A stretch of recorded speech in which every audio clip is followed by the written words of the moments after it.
What up, everybody? Really sorry for being late, a couple of minutes.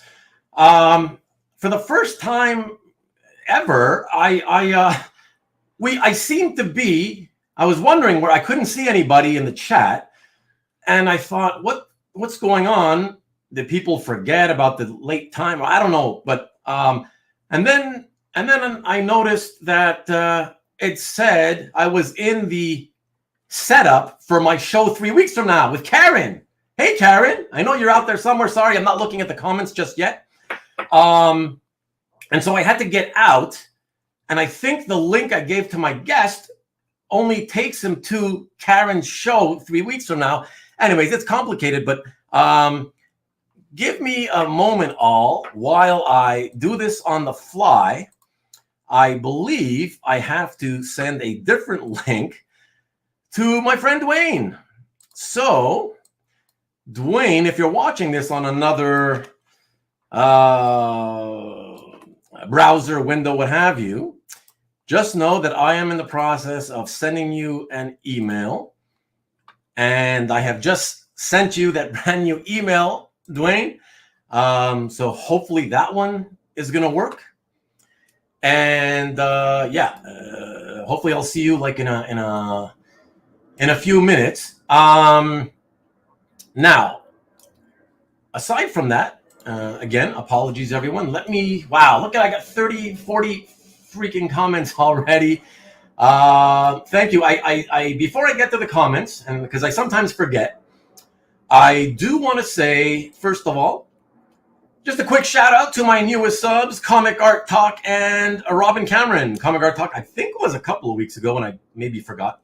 Robin Cameron was a guy who was buying Mike Perkins' Swamp Thing art last year for a little while, and he's a fellow Canadian from out west. So good to see you, Robin. And I hope you tune in every now and then to catch some of my stuff, man. What else is there to say? What else do we got? Oh, I wanted to say, first of all, I wanted to say that my buddy Duane is here. He has indeed received my new link, so everything's going to be fine. And as the crazy comments reach 50, you guys know that I'm not looking at the comments yet. I'm not going to be able to read all these comments because we'll be here all night. But yes, as you guys know, those of you who saw the thumbnail graphic, you all know that Duane, he was insisting I had to wear a shirt, whatever. I don't know why.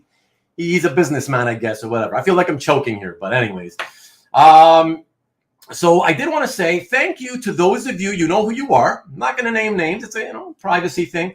But for those of you who, if you remember 3 weeks ago, and I typically don't do this, I think that was the first time I did it. I had, on request by Jeff Wedding, I had put out a request for anybody to send potential donations to Zyla Parsons. That is the 18-year-old daughter of artist Dan Parsons, known primarily as an inker. And I do know that multiple people, friends of mine here that are always in the chat donated. So thanks so much. Also just wanted to mention that Zyla, the last I heard in terms of updates, she started her second round of chemo about 2.5 weeks ago, and she says she's holding up strong and doing pretty well, and is very thankful to all of you who send good wishes and also who donated. I do, just on the off chance that anybody wants to see what that's about, I'm putting that link one last time here. Jeff didn't ask me to do this. I just figured I'd do it. The cancer is something that's very close to me, my family. Not in a good way, of course. So yeah, and please, somebody let me know because when I put in links, when I put in URLs, to me, they don't show up. They don't look like hyperlinks. So please, somebody just quickly, if you can, let me know if what I just put in there, is it a hyperlink for you? I just want to know. Please let me know that. And what else do we have? Let me see. There's one last thing to remember. So we got the update on Zyla. Oh, yeah. One last thing. I think there's, oh my God, watch, yes. I prepared a little message. You guys can read this little message. There we go. So tonight is our 52nd consecutive week streaming live, and it is all thanks to you, my guests, of course, and the live chat crew. Seriously, together we have built a really friendly and inviting little community, and I do thank all of you for that, because as I've said many times, my whole goal was to make this something where if you show up live, and you're willing to chat, I will make you a part of the show. You become part of the show. So it's without you guys doing that, I wouldn't bother to do this. It ain't fun. I've said that a million times already. And I'll keep saying it as often as I have to. So thank you all. Really appreciate it. Yeah, 1 year. I initially thought I started a year ago thinking, maybe I'll do an episode once every blue moon when I'm in the mood. And then suddenly it was just turned into like, you know what? I want to sort of grab some traction if I can. And I figured I can't grab traction if I'm only doing it once in a blue moon. So thanks to everybody to who has ever been agreed to be as part of my in-studio guests. Thanks to everybody who has watched on Rewind and continues to do so. And thanks, of course, more than anything, to all of you who take the time and make the effort to come in live. And really, you guys make the shows what they are. Without you, like I said, I can't do this. I wouldn't do this. I could do it, but I wouldn't. So thank you so much. Really appreciate it. Now, with that being said, let me quickly get that off the screen. And I'll jump in real quick. Just I won't read comments like I always do. But #1 Marvel fan, Hoarder's High, Neil, Rick, Ian. If I forget anybody, if I skip anybody, because I'm going fast, please forgive me. My lovely wife, Vivian, thank you as always. What's up, Karen? Hello. Marcus, I am going to be selling paper tonight, indeed. Indeed. Or at least we'll be talking about paper products, David, good day to you, my friend. Good day. What else we got? Mr. Red Jack, as always, thank you. John Brown, what's up? Gabe Carino, what is up? Hello to you too. Dino, good to see you, man. And wow, Scott, you're coming in early. Wow, good to see you, sir. Mike, what's up? The sharp dressed man. Yeah, but still got all the wrinkles in it though. What else we got? The Rickster. Nope. Not even, man. Not even. I'm like, whatever. I don't want to be wearing a shirt and tie. What am I doing? Mikhail, what's up, man? CJ, there you are. Thank you. Yes, everybody, please hit the thumbs up button if you don't mind. I appreciate it. John, what's up? Salutations to you. Really appreciate you being here, man. Maki Poo, as always, really appreciate you. And who else? Anybody new? I'm catching up. I'm almost there to the end of the comments. There's Jeff Wedding. Always a good day for a Jeff Wedding. And you just found Karen's channel. Wow. And I already have her on the guest list. Yeah, I worked quick, man. I tried, but she had to go along with it. But and I'm very, very thankful. So that'll be in 3 weeks, by the way, Jeff, and everybody else. So that should be a lot of fun. Really looking forward to that. And I don't know why you guys are talking about drinks, but no, I'm not drinking. It's not a clip-on. No, it's not, Neil. Evening to you, Jason. And I look like a groomsman. I appreciate it. Yeah. What else? Oh, yeah. So here, I got to put this one up. Thanks. Dan and family have been really appreciated all the love and support that has come from Dan's comic community. Okay, fantastic. Great to hear it, man. I just hope Zyla's just doing well with the chemo and all that stuff, man. 18-year-old, yeah, I can't wish that on anybody, obviously. So, so the link didn't work, huh?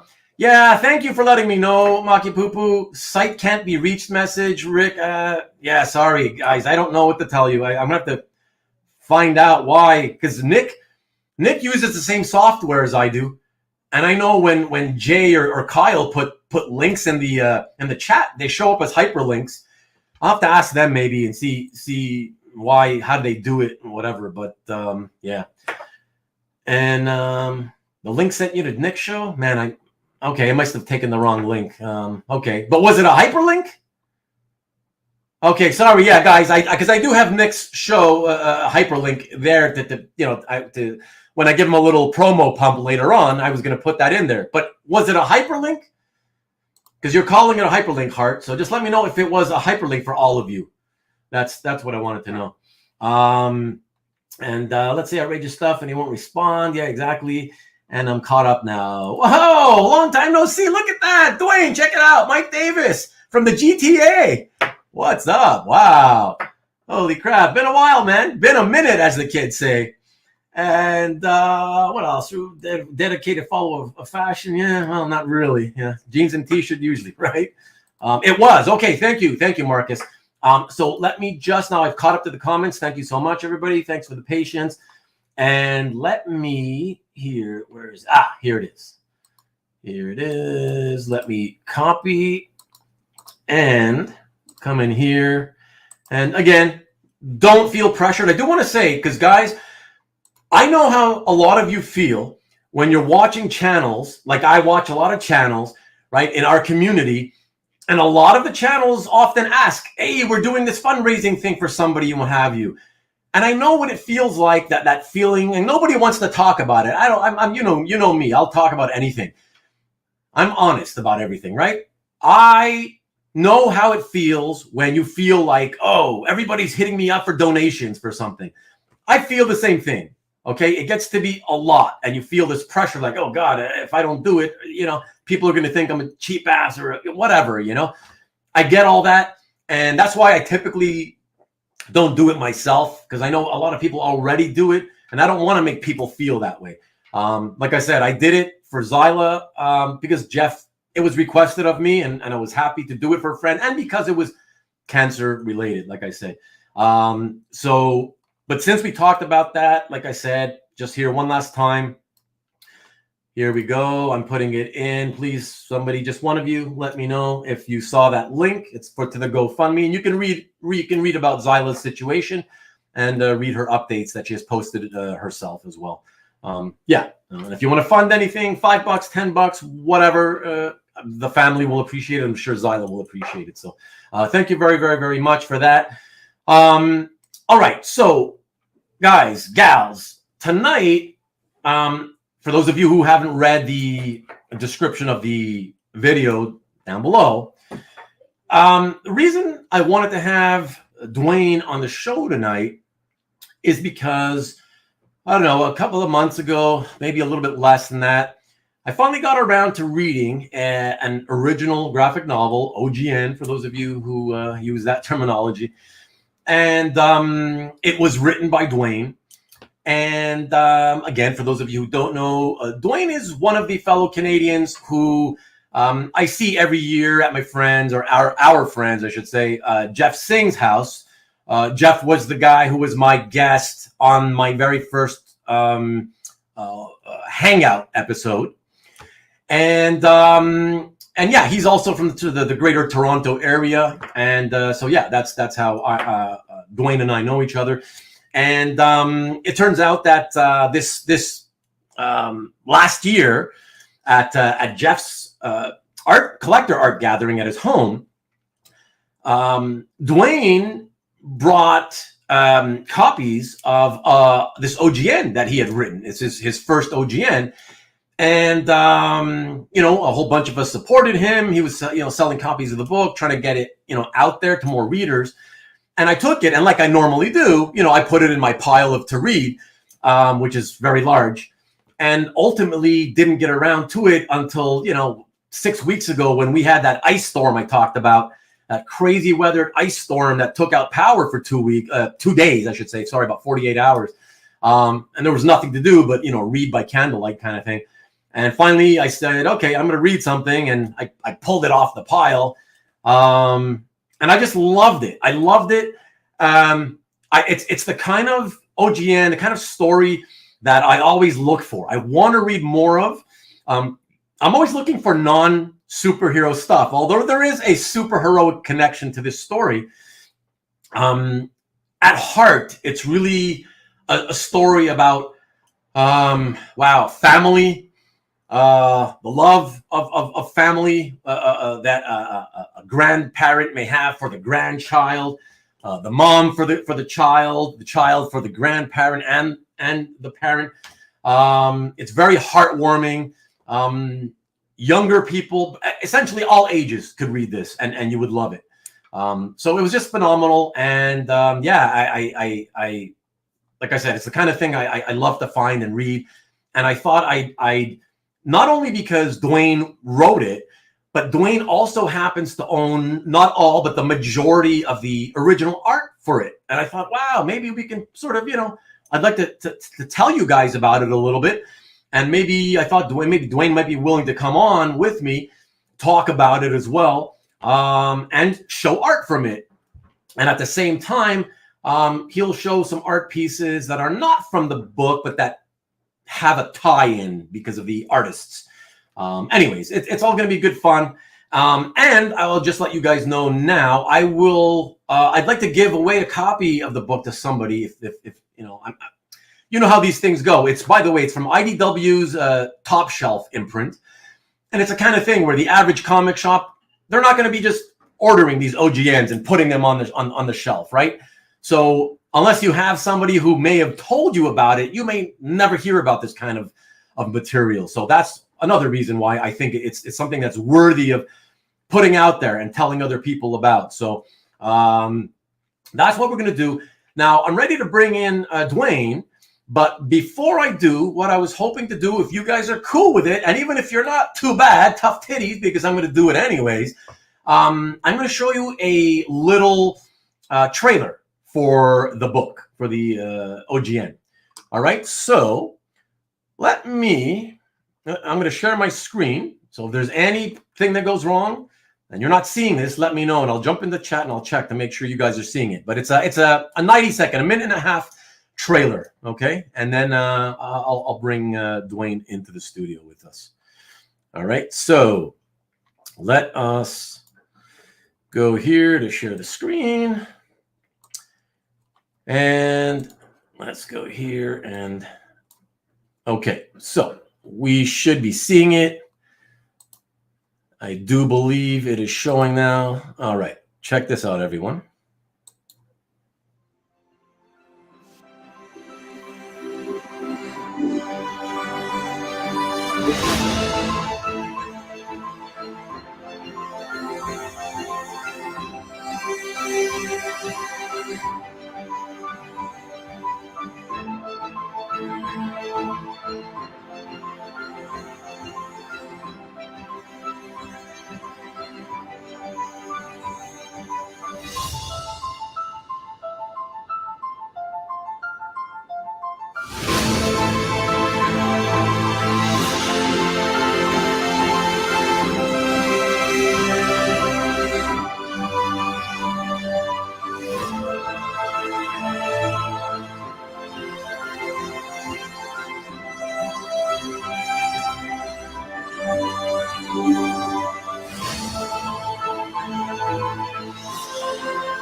All right. So hopefully you guys like that. I thought it was a pretty great trailer, actually. So thank you very, very much. And with that having been done, let's introduce Duane Murray into the studio. What's up? Hey, I feel like what people really want to talk about is your shirt and tie. Apparently, it's a very big deal. What are you doing, you bum? Look at you. Look what he did. He screwed me, guys. That was a headshot. You should know headshots are all, it's all a mirage. I don't look like that. I don't dress like that. That's just a selling tool. That's all that is. Oh man, oh man, oh man. Here I thought, we're all gonna look, both of us, dapper. That's okay. That's okay. So how's it going? Everything good? Yeah, I was solo parenting all weekend. So very busy with that.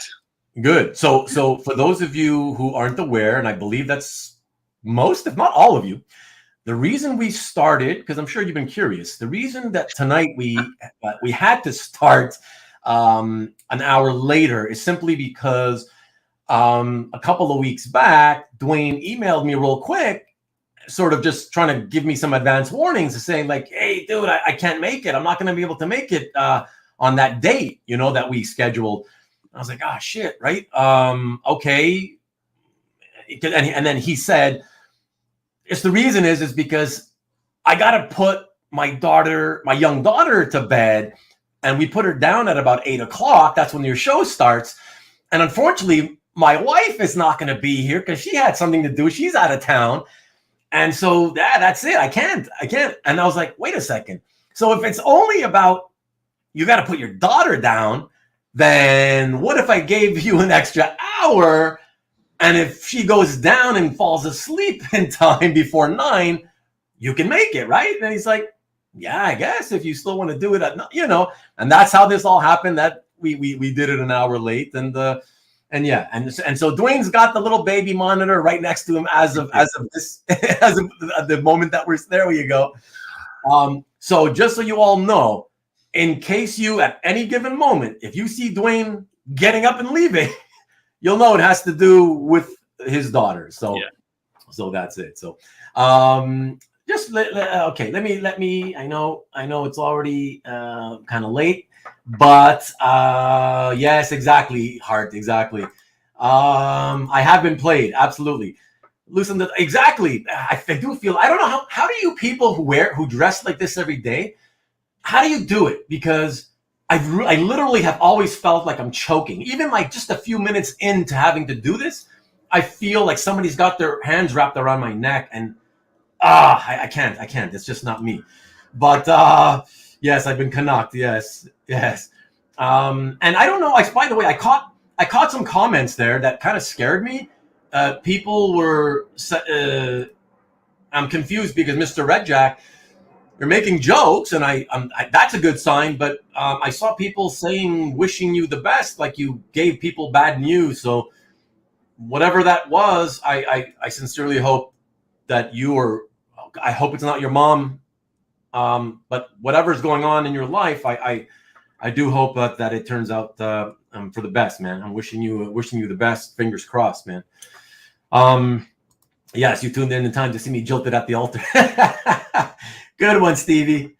That's good. Just have her listen to the show as a lullaby. Yeah. With all you mofos cursing away. Well, actually, it'll be me cursing away at you, but same thing. Yes, Ruben the Constrictor. That's what I feel like. Exactly. So let's get into this. And one last comment, because I just noticed Comic Guard Boston came in. Was meant to be dressed up for this landmark episode in any event, so everything happens for a reason. Really? Okay. Those business guys have a fetish for getting choked in. Well, that's not me. I'll tell you that. I'm not into that whole choke. I don't know. It seems to be the thing now. Choking during sex. It's not my thing. Whatever. But yeah. So let's get into the show, everybody. Why don't we start off with this? Duane, what I actually wanted to know is I figured we might as well start just me having read it. I wanted to know because I don't think when we spoke privately that I had asked you, but what would have been the genesis, being that this is your first OGN, what would have been the genesis for you to do this particular story? You know what? It was over a decade ago, and you know the movie Jerry? Jerry? It's Matt Damon and Ben Affleck, and it's just basically them walking around. They get lost on a hike and they just walk around. And I came out of that movie for some reason thinking about a kid being told that his mother at the time was a mother, has died and gone to a better place, and just sort of a kid wandering around trying to find what a better place is so he could find the mother. And so that was, like over like decades ago. And my background is film. And although I've been a comic collector and comic art collector my whole life, I can't draw. I draw very badly, and so I never thought of that as a way to be able to tell stories. And so this originally I started writing it as a film, and it just never happened. And then I don't know. I just finally I was putting my own money into films for a long time, and I realized, why don't I just hire an artist to do this? And so that's what I did. I found Shawn. Found him on a Kickstarter, and I actually, one of the pieces that I have is, my reward tier. I always, whenever I do a Kickstarter, the first thing I look for is an original art tier because I'm an art collector. Yeah. And so I got the original art tier, and it was like a bunch of pages from the book, but then one also was a commission, and I asked him to draw Dylan and sort of explain the story, and he did. And from there, I hired him to do the book. Okay. So it's been a long journey. Wow, I can't. I'm shocked that the genesis goes back 10 years. That long. Wow. Yeah, and bits and pieces from it, like it's like I when I'm actually writing the story, it's not autobiographical by any means, but there are at all. Well, this is what I'm saying. So my grandfather did have Alzheimer's. Okay. So I do have that in the book. Okay. I was raised by a single mother. My mother was not like that. Okay. I had an imagination, but I never dreamed about none of that. But so I, like most authors, I assume just pull bits and pieces. But what I do remember is my grandfather's the first person I ever saw dead. And I remember, and I was a child, and I remember seeing his dead body and thinking, he's not there. He's somewhere else. Like, there's his body. I get it. But that thing, he's not actually in there. Oh. So where is that? And I wasn't thinking religiously or anything like that. Just that was my first witnessing of a human light, spirit, whatever, not being in the body. And how weird I found that. Right. And so that's it's kind of like what I referred to as, at that stage, it's like the body is the vessel. So the life has left the vessel, right? And that vessel that's all it is. That's interesting. And what age would you have been at that point? I wasn't that. I was preteen. I wasn't quite. Dylan is 8 in the book, so I wasn't quite that young. But But that's still young. That's young to be seeing your first dead person. And I understood what death was. Like, when I did a bit of research when I was doing this book, like going through the ages at which children start to understand death, and that's how I came upon 8. So I was that's where they start to understand it. Whereas, like, because you start to understand death, but they don't understand that you can't come back from it. All this sort of psychology stuff. So I was well beyond that, but it was still a moment of Jesus. That's what a weird thing. Yeah. No, I can imagine. Yeah, I don't have to imagine. I mean, so when my dad passed away, I was 17, so a little bit older than you. And that was my first, a dead person, right in front of me. And the crazy thing for me, and I'm sure, anybody watching that, who's gone through it as well can relate probably.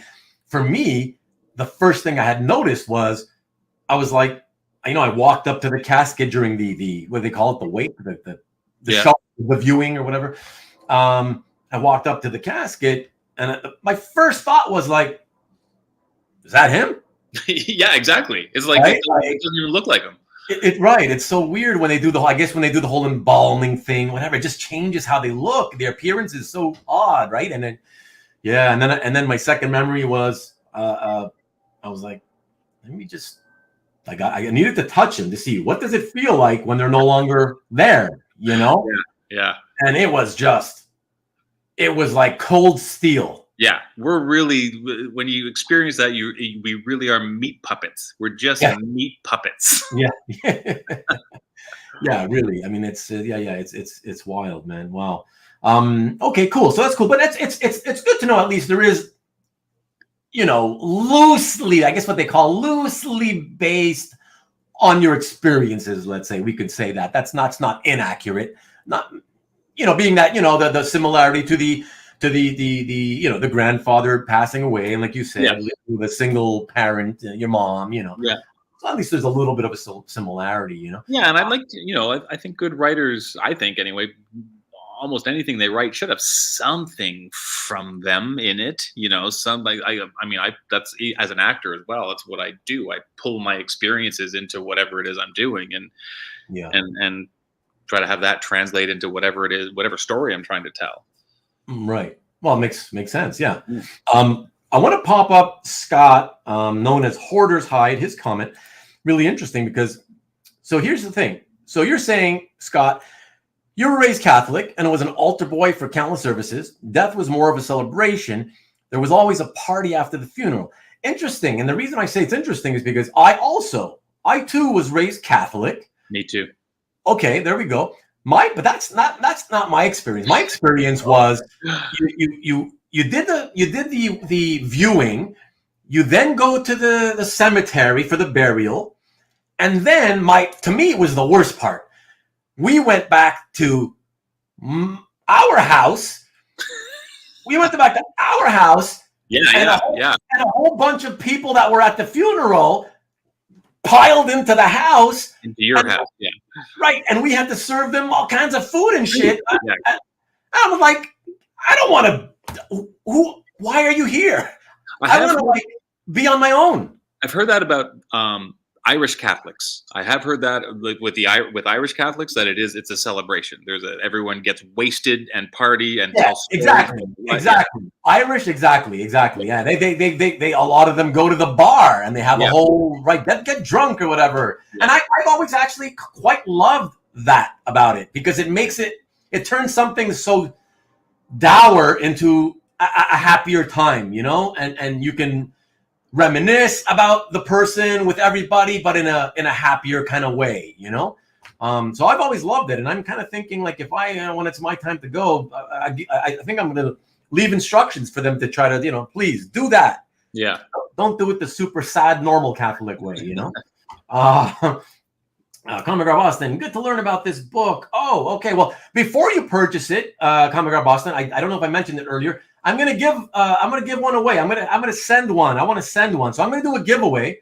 And you know what, guys? Why don't we do that literally right now? Yeah, what the heck? Why not? Let's do it now. Before we might as well, since we haven't started the show and tell yet. And before I do, Monkey Poo Poo. I've been to many funerals. And I dread each of them. Oh yeah, for sure. Who the hell wants to go to that? I've been to tons of them. Yeah. I can't stand the smell. There's a smell? Well, embalming fluid maybe is. Oh, okay. Mothballs. Hey, Mikhail, my wake will be a drink and draw. Nice. Good idea. It's a good idea. Our community always had a church service, then went to the cemetery, then back to either someone's house or the church social hall for the party. Okay. I mean, it's basically what I had. I don't think we called it a party. And ours was not. There's definitely not a party atmosphere. It's everyone just apologizing to the survivors of the people, and it's it's somber and in a sense, and everybody's quietly talking amongst themselves. Yes, the Irish do celebrate the passing of the loved ones with music and drink and song. It's not the end. And Mr. Redjack is of Irish background, so he knows not the end, just the next step. Yeah, exactly. And Comic Guard Boston replies, yes, but the grief that is left behind is never really overcome. It's all too human feeling. Well, of course. But at least in that moment, I really dig that way of, it's more celebrating their life, not mourning their death. Yeah. Because once that so-called party is over, you're going to have all the time in the world to be mourning the death, So, and equally, what I hope is that this book isn't that depressing.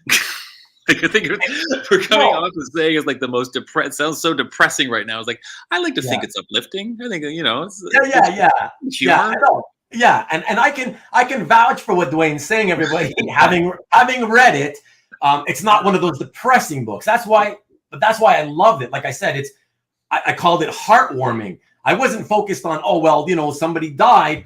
I don't want to. like, I very don't want early to. in the story, someone dies. Yeah, but that's it. But yeah. Anyways, I say that I don't want to give away because I'd like you guys to maybe track a copy down if you don't win it here tonight, and read it. But at the same time, since we're going to do a show and tell, we may actually kind of be giving away plot points. But whatever. Right. If we do, we do. Whatever. That's you'll still love reading it if you do. I promise you that. So just before we get into that, like I said, guys, the title of the OGN is called Better Place. And because of that, everybody, please, if you're interested in being entered into the draw to have me send you a copy of the book, please enter #BetterPlace. And I'll give you guys, 30, 40 seconds to do that. And then we'll do a draw. Maybe I'll give you a minute because obviously it takes at least 10 seconds for what we're saying in the stream to reach you with that delay on YouTube. And then you guys got to start obviously typing in and whatnot, But yeah, do that. #BetterPlace. And there's currently 23 of you. So let me see. The Scott, the enter with the exclamation point, enter. Yeah, I don't know. That does nothing here. At least I don't think it does anything. I don't know why you guys do it, but so 1, 2, 3, 4, 5, 6, 7, 8, 9, 10, 11, 12, 13, 14. Come on, guys. There's at least another 9 or 10 of you left to go. Although I'm not going to count Vivian since I don't think my wife wants to be caught winning one of the books and then having everybody claim that it was all a scam. Okay. If I know that, of course, a lot of you that watch live just watch in silence and don't enter the chat. So that's cool. But okay, I'll just a few more seconds, everybody, and we'll do this. And I will now start collecting the names. All right. So here we go. We got 15 entries collected so far. And anybody else? Okay, before what? Mr. Redjack, I flatlined at 7 years old from an accidental overdose of high blood pressure pills. Woo! I had the whole outer body experience and woke up to the doctor saying to me, I thought we lost you there. Wow. Crazy, man. Well, good. Glad to have you still with us. Wow. That's crazy. At 7. Wow. That's insane. What else is there? Okay. So Ian, I slept for a sec, but I'm back. Banner paid. I don't know what you mean by that. Hey, Rich, what's up, man? Hey, Daniel. Yeah, I guess. And you know what? Now that I see it, you don't really notice all the wrinkles that much. No. It doesn't look too bad. Wow. Okay, so that's enough time, everybody. I guess everybody who has wanted to enter has done it. So let me share the screen again so you can all see that I'm not cheating. And here we go. I will put it on the giveaway tool screen so everybody to see. So let me see now. Okay, so you see #BetterPlace. And that's it. Let us do this and see who I will send a copy of the book to. All right. Let us hit the draw. Come on. Ooh. Wow, Mikhail! Congrats, Mikhail. Very, very cool. I will happily send you a copy of the book. I'll have one sent to you because it's not coming from me. I'll have it sent from Amazon or wherever. But Mikhail, even though I'm pretty sure I have your address on file, just so I don't have to go looking, if you don't mind, would you please hit me up by email and just give it to me again and include your telephone number? I would really appreciate that. So congratulations to you. And so here, hold on. Let me stop sharing the screen. I like that. I like Mike says, Mikhail shoved me out of the way. Nice. You came close. Yeah, I thought it was going to land on you. Exactly. Okay. Oh, oops. Wrong one. Thank you. I appreciate it, man. Yeah, Marcus, it's rigged. I rigged it. Nick, yes, thank you. Thank you. Hey, Nick, what's up? Good night. Good evening, I should say. Thanks, everybody. Yeah, please, if you, 100% ratio already. That's awesome. Really, really appreciate it. So, yeah, thank you. Everybody who's here currently, at least, has hit like. And you hit it twice. Yes, exactly. Well, whoever hasn't done it, please do so. I don't get money from it. Nobody gets paid. It helps YouTube decide whether, if there's more activity, they'll decide, hey, maybe we'll put this video in front of some other people who will like it. And that's what it's all about, is expanding the community. So would really appreciate it. Thank you. And Nick, I'm gonna do your the promo for your show on Friday a little bit later. But yes, thank you very much. Thanks again. Really appreciate it. Okay, everybody, you know what? We're going to get into the show and tell now.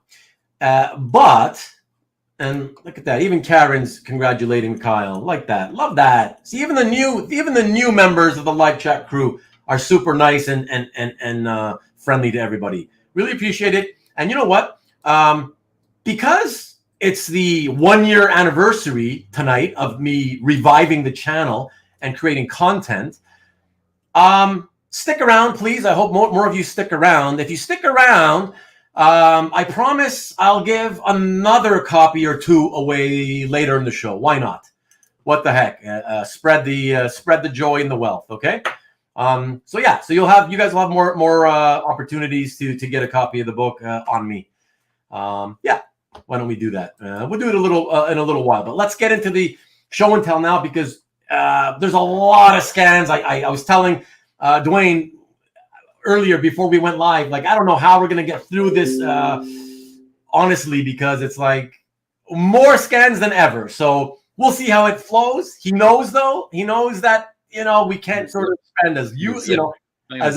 So on some things we'll zip through whatever, but it's also, we got to kind of find a way to zip through, because Duane does have kind of stories. There's stories to this, because he's, after all, you're the writer of the book, right? So and he's got relationships with some of the artists and, all that good stuff. So, thank you, Marcus. Me and it's not quite a suit, but I'll take the shirt and tie. It's enough of a prize. I appreciate it. French cuffs too. I think when I saw your hand in frames, the French cuffs.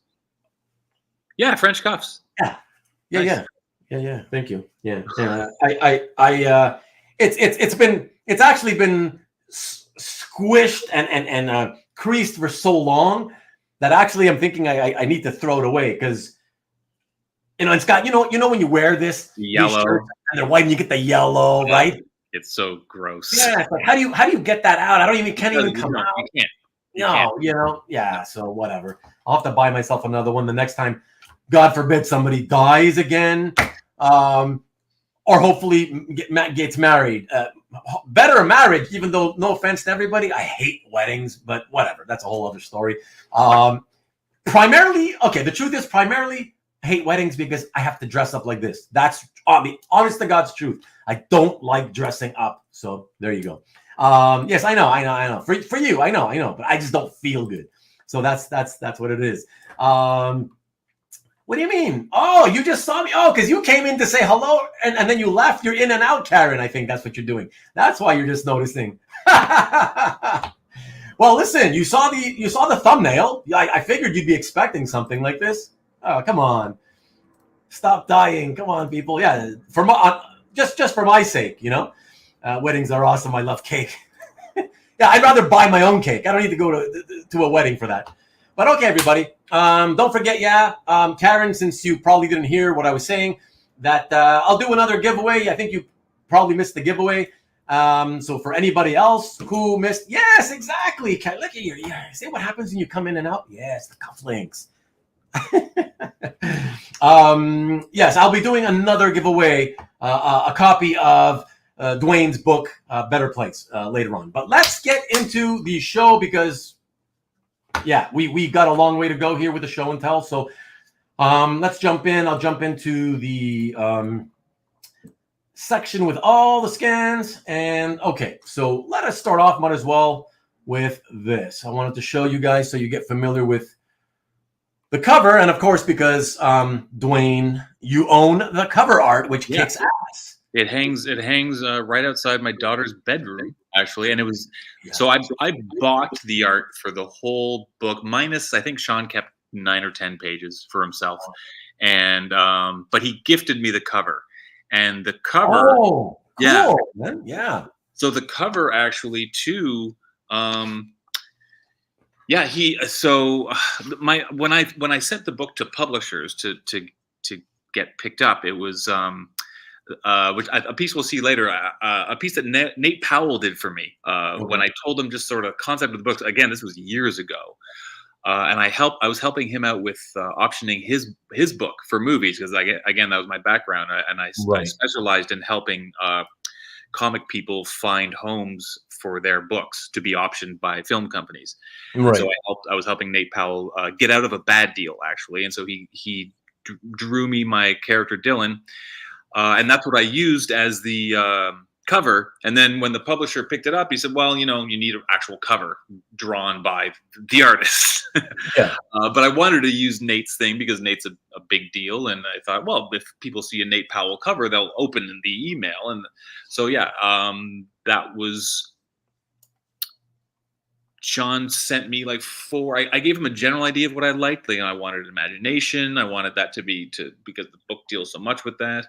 I wanted to have, the colorful imagination thing, and he sent me a bunch of versions, just layout kinds, and I actually got outvoted. I picked a different one. Oh, you mean all the different preliminary designs? Yes. Oh yeah. That's we got him here. Yeah. So those were the preliminary designs, and then there was another one that might not be on. Do you have another one? This one. So this was mine. This was the one I liked best. Oh, wow. I liked the wraparound cover. I liked the sort of trailing off of the thing, but I got outvoted by the editor and the publisher, and so we went with the one we have. But I love it too. I think it's gorgeous, and if you look at it closely, you can see all the different little images Shawn put in that sort of imagination stream in the head. Whenever I look at it, I actually still see bits that I never noticed before. So I love the piece. It's one of my take to the grave pieces, I'll sell my watch cover before I sell that. So I don't know if you're interested, but since Marcus is finding out that you're in the business, so to speak, he wants to know if you can help him with his script for The Life and Times of the Crotch Goblin. Not that you know what that is; it's an inside joke. But it sells itself, really. I mean, I don't even know. I don't know how you could possibly need help. Crotch Goblin. Well, that's why CJ says I think that'll get picked up also. That is so funny. Okay, very, very cool. I love them all, to be honest. I think, and the colors happen to have a lot to do with it. Mm-hmm. But I think in the end, honestly, I'm pretty happy with the one that they selected here. I think this was probably the right choice in the end. This was actually a smart move by the editor. So you can see the one on the left is the original. Yeah. And the editor had the good idea of because it's mostly black and white, having the background actually be black and white in the published version. So you see what he's standing on in the wagon and all that. That's actually gray in the published version. And I think that was smart. Yeah. It was an interesting editorial choice. Yeah. The big thing I fought back on was the publisher wanted Dylan in regular clothes, and I said, no. We got this is still a comic. I want to see him in a costume. We don't want to see some kid in shorts. I still want to play up the superhero imagination and all that stuff. Yeah, no, that it kind of exactly. It doing that exemplifies, kind of what it's not like what it's at the root of the story, because to me, the whole root of this tale is more the humanity of it, right? The human side of it, not the super heroics, right? Yeah. But given the fact that you are, as you said, a lifelong comic fan, reader, collector. And this, it does touch upon, you did put the super heroics, you found a way to put the super heroics into, mixing it with the humanity. I do think adding that little touch was kind of a crucial point, Yeah. So no, I agree. And I think it's, like I said, I think in the end, yeah, this is probably, I'm glad they did choose this one. Yeah. And even I'm noticing the comments, most people are saying that too. So I was wrong, obviously. I was very wrong. And I'm glad, because I think it's a fantastic cover. I think it's I think on a shelf, I've seen it, like when I see it on a shelf, I find it really does stick out. Yeah, nice. Yeah. I really love the colors too. The color palette that he used was, really and all that imagery in that line going up to the sky. There are so many little details in there that Shawn spent so much time on that I had nothing to do with. Like, right, fantastic. Yeah, no, it's gorgeous. Yeah. Okay, excellent. All right, and so from there, we're gonna go into that fun page. So for those of you who don't know, which is most of you, I'm sure. If you haven't seen the book, every so often, it's mostly black and white with touches of color here and there. And then every so often, you get to this page where it's full color and it's related to comic. Anyways, it's hard to explain. I wish well, like I said, hopefully I'll give out a couple more copies to you guys, and hopefully some of you, if you don't win, you'll go out and be willing to try it out on my recommendation. But yeah, look at this one, and tell us a little bit about this one, Duane, the kid Cosmo. I love this. Okay, this is a great one. So the picture on the left is actually, that's the drawing Shawn did in the Kickstarter. So I like this because it also, when you see the book, it shows how far he's come between when I got this Kickstarter and when he actually did the book, because there's probably 3-4 years in between. Yeah, and it's pretty wild. So I just wanted to get this. So as we didn't mention before, during this whole story, when he's trying to find his grandfather, he's reading his grandfather's old comics that he's given him. And so I have different covers to different issues that he's reading, and they act as sort of chapter headings in that too. And I wanted to somehow get this piece in the book, and so I chose it as one of the covers that he's reading. And, right. Yeah, and so all we did was add the titles and change the colors in it to match, because as you know, you've read the book. Yeah. There's more of a red theme to it because of Red Rocket and all that stuff. So we went from the blue to the red. And this, I assumed, like, I never asked you, but as I sort of read it, I kind of noticed that, and I was like, okay, this has to be to keep in theme with the whole Red Rocket thing. But I was like, oh, okay, maybe it's a coincidence. I should ask Duane, but then I forgot, so. Yeah, well, and the whole thing with the color, the funny thing is I originally only intended for there to be a little bit of red. I was very Schindler's List, I know, but still, you steal from the best. I wanted a little bit of red in one of the big moments, and because I was going to do black and white, because I paid for this book with no publisher commitment. I made the book first. Yeah. And then I was going to figure out what to do with it. And if I kickstarted it to whatever, I didn't know what I was going to do. Yeah. And so I actually chose black and white because it's cheaper. And I thought it would also be cheaper to print, because I thought, and because I didn't know anything about publishing at the time, that if you could print like just 2 or 3 pages in color. And then I found out, no, if you have 2 or 3 pages in color, the whole book gets printed in color. Even if it's a black and white page, you're still paying for color printing. Yes. So okay. Well, then I figured, okay, well then I'll incorporate more color, but I really liked the black and white I was seeing. So I came up with, whenever he's reading a comic or whenever he's imagining something, that's where I start seeping the color in. And then, don't want to talk about that, the climactic part of the thing where the color drains and then all that stuff. So yeah. So it was just all the guest pages, almost except for one, I think, were done color. They colored it themselves. Like, it wasn't digitally. It was either painted or hand colored. Yeah. A few good comments that I really like, especially Stevie B.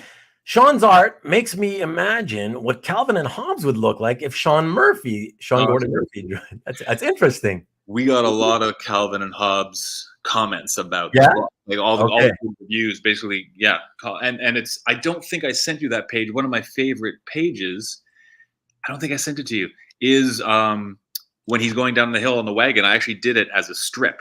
Like I made it in the style of a Sunday strip. Oh, wow. Because I felt that influence, you know, of that. Oh, yeah. Wow. Thing. And I was going to try to get a Canadian strip artist to do it, but I was just pressed for time. So I just had Shawn do it. Yeah. Shit happens. We get it. The whole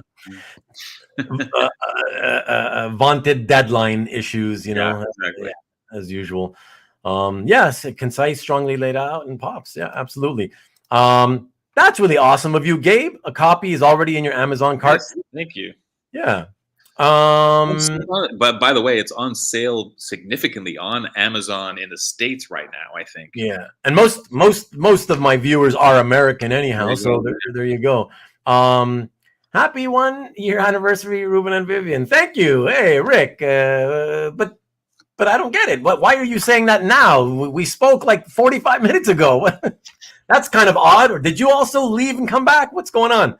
But thank you, man. I appreciate it. Thank you. And really thank you, Rick, because you literally, I've like, this is the 52nd week, my 54th episode, because there was a couple of weeks where I did 2 episodes each week. And out of the 54 episodes, I believe you've been here live in the chat, chatting with us 52 times. So I can't thank you enough. So thank you, man. Thank you. And to the rest of you who have been doing the same thing and who come in whenever you can. I appreciate any second you guys can give. So thank you so much. And a whole dash of comments are coming in now. So having a dash of color is suitable to the theme of the book. Yes.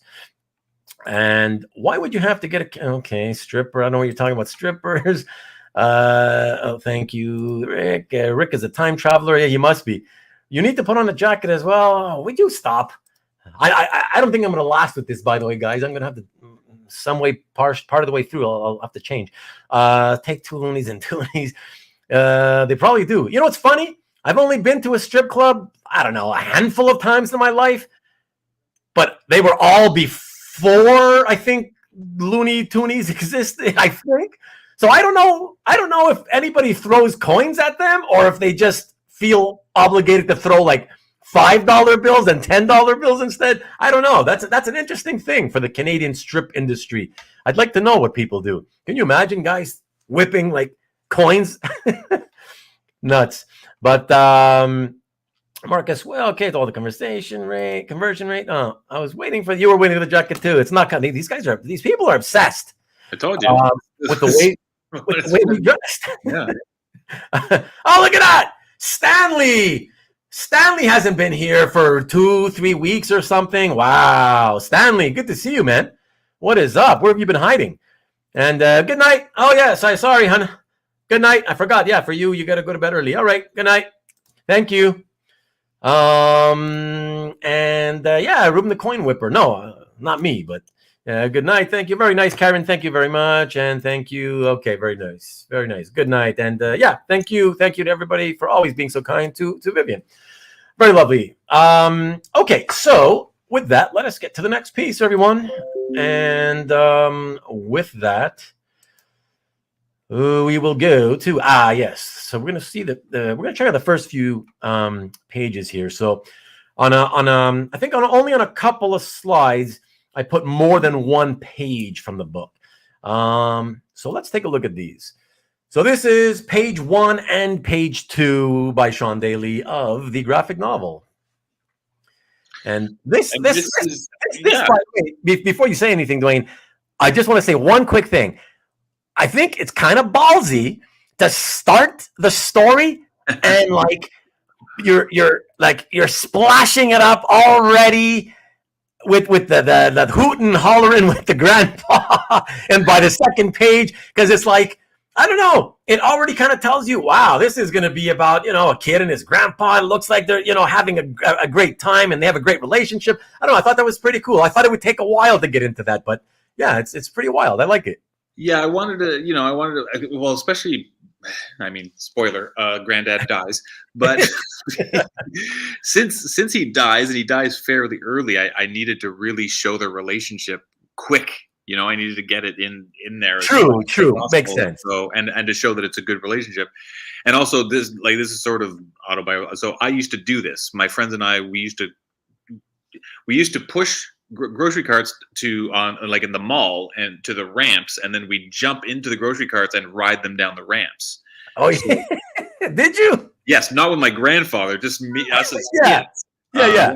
So that's where this came from. We actually used to do this, and yeah, we would hurt ourselves horribly all the time.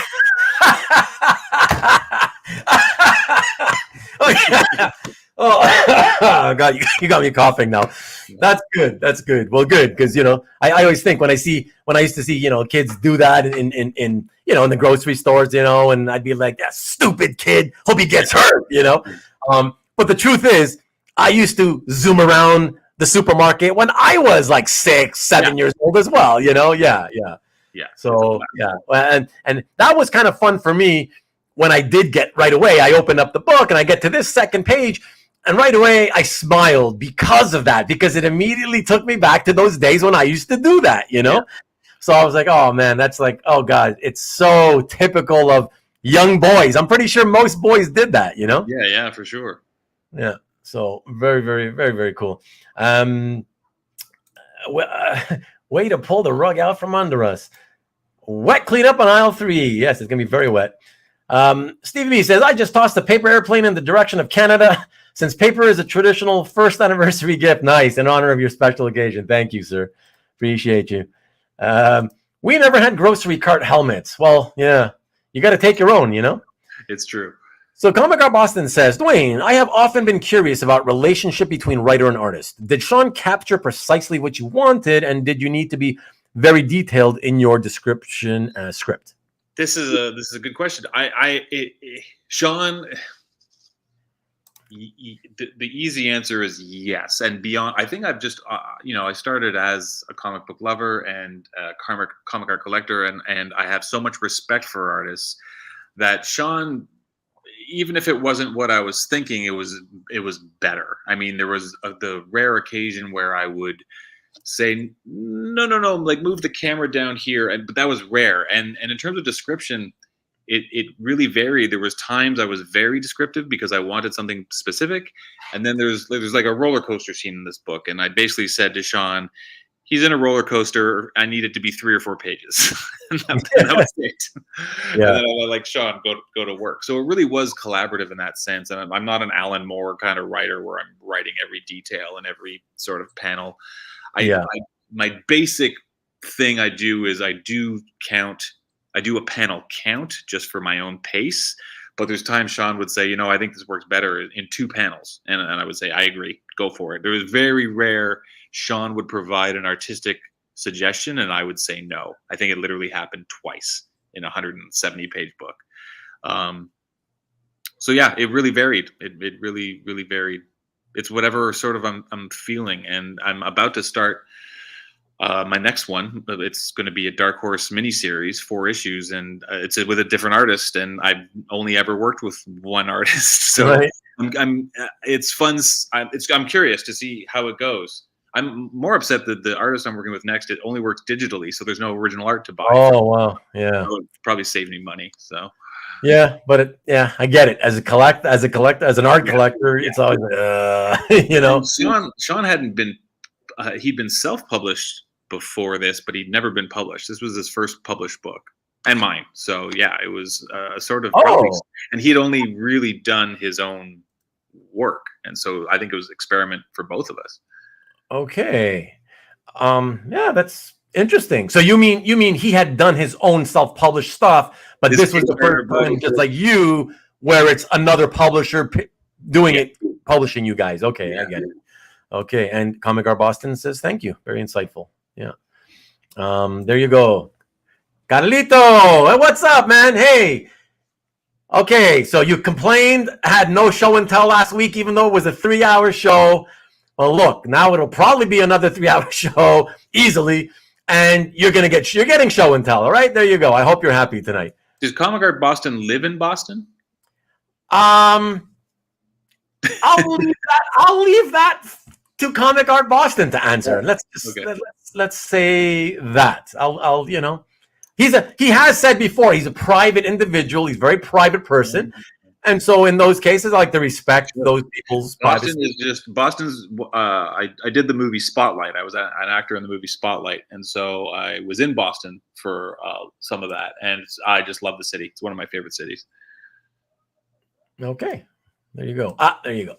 Nobody used to. There you go.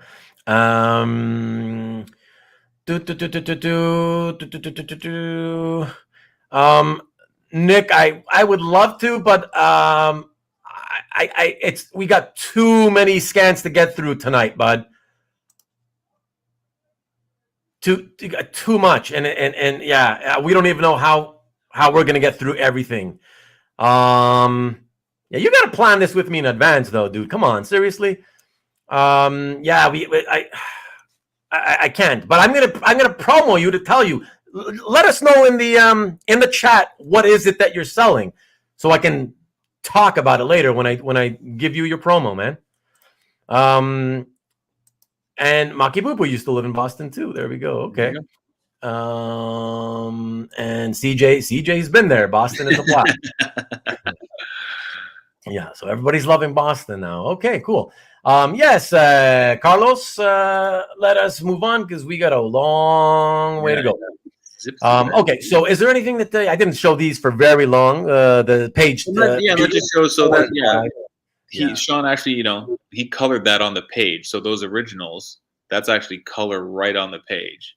And Shawn, I don't understand. Shawn never studied art. I don't understand. I find his watercolors so good, and I don't know how he does it so well because it's one of the stuff I love about his work. I just love his colors so much, and it's a shame I didn't put more color in my book. But I think he's such a talented watercolorist. Yeah. And his washes too, right? Like that's not just ink. Like he that's all washed. I just love it. Yeah. No, it's beautiful. Yeah, the wash in general really fills out the book, so to speak. I really felt like as I was reading it, I was telling myself how much I love the book because I love wash in general, right? Yes. But I was telling myself like, yeah, if he hadn't done washes and if it was straight, pencil and ink, it just wouldn't be the same at all. Like I would feel it was lacking in a way. You know what I mean? Yeah. And one of the things I love Top Shelf did, and you have the book, so so Shawn works on this very textured watercolor paper, and you can see that in the printing of the book. Like you can see the texture of the paper in the spots that didn't have that. It's fantastic. Yeah. Oh yeah. Yeah, absolutely stunning. Yeah, the whole thing. That's what I'm saying. I loved everything about it. It was just this wonderful story with like beautiful art that really, really suited the story. Mm-hmm. Yeah, man, it just came together just beautifully. And knowing that it was your guys' first sort of book together, and your first book writing as an OGN, I'm like God, it couldn't. I really think like it couldn't have worked out any better for you, Yeah, no, I feel very lucky. Even the funny thing is when I sent it to Top Shelf, I sent them a broken link. And so, you sent them a broken link? Yeah, I sent them a broken link. And so if they hadn't written back and cared enough to say you sent a broken link and you resend it, that would have just gone. That would have not happened. Yeah, wow, that's wild. Yeah, the way things worked out for the best though, right? Yeah. Okay, excellent. Before I go to the next piece, we're going to move from there to another one. But before I do that, just quickly wanted to pop on Comic Art Boston's comment because he is asking you, Duane, would you be open to selling a piece or two? I open, yes. It's I've sold a couple pieces. I've gifted a couple, and I've sold a couple. the people I've sold to, it's because they've read the book and they've reached out to me. I was telling Ruben, I brought like 10 pages to a show once I was like, I don't need every friggin' page in the book. So and then the first people that came, this just started flipping through the art and then moved on. And you know, I do the same thing. But I realized it's like, oh, I don't want to sell these to someone who just flips through it and says, oh, cool piece, I'll buy it. Like, so I've kept it. I've had some, especially Europeans, who've reached out to me the most. And so they've reached out to me and I've said, yes, I am willing to sell certain pages. You basically have to you have to send me the pages you're interested in. And I'll tell you if I'm willing to sell them, first of all. And then second of all, the sort of prices of them and stuff like that. And because the guest pages, I'm open to selling some of the splashes. Like there are very few untouchable pieces, but I try to keep it to people who've actually read the book and you know, enjoyed it and been moved by it in some way. And yeah. That totally makes sense. Okay. Well, just FYI, earlier, Comic Art Boston did post a comment. I don't want to go looking for it, but he did post a comment saying that he was going to be getting the book. So yeah, so it kind of acts like an art catalog, right? You just it does. It absolutely does. Yeah. You know, that's the easiest way to, you know, you look through it and pick your favorites and right. And absolutely. Yeah, for sure. You know, if you enjoy the book and it moves you in some way, for sure, reach out, because I am open to selling pages now, where I didn't for a year. Yeah. And I just want to mention Comic Art Boston, since you brought the topic up. I had asked Duane about it a little while back. And the reason I asked is because I knew he had gotten a ton of the art. Now, I was under the impression, Duane, that you had gotten all of the art. And the reason I brought it up and I had asked you about it was because like after I read it, the first thing in my head was, okay, Duane's got the book. He's got all the art. I don't know if I can swing it. Let me reach out and see to make sure he's got it first. And then maybe I can talk and see if he's willing to part with it. And if he is, let's see how much it would set me back. Because for me, there are certain stories where when it comes to, like, you know, wanting art from the story, there's certain stories I feel like it's the story as a whole. And so if I could, I just don't want one piece of it, because then it's more about the art, you know? And I just thought, gosh, if I can just get the complete story, put it all into like a series of portfolios so that I could look through it as, you know, oh my gosh, that'd be amazing. And yeah, so I really only wanted to get some art from it if I could get the entire thing, you know? Yeah. That's how crazy I was thinking. But there's like a couple of the pages are literally hanging in movie stars' houses, so those will be tough. Those would be tough to get back. There you go. All right, let me catch up to some of these comments. Sorry, because I was higher up than I expected. I didn't realize you guys had popped in a bunch more. Okay, so Comic Art Boston is again saying, Duane, from what I see, it is difficult to believe that this was a first effort from you both. Truly. Thank you. I mean, the funny thing is, you know, I've been a writer for 25 years. It's just my first foray into writing a graphic novel. So yeah, it's thank you. It's and it's a story that means a lot to me. So that's part of it, you know. But yeah, thank you. Yeah, totally get it. Yeah. Yeah, he says also that I asked because I'm a bit of a sentimentalist, even though I obviously haven't read the book yet. It looks like a book with art I would really like. So.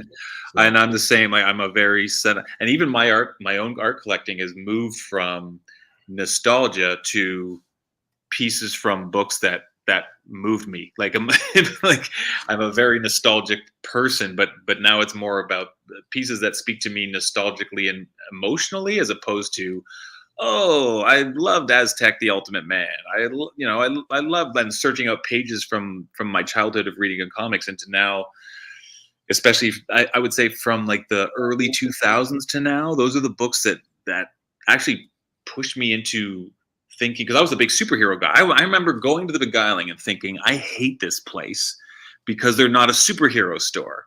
and I always thought I'm always going to be a superhero comic reader.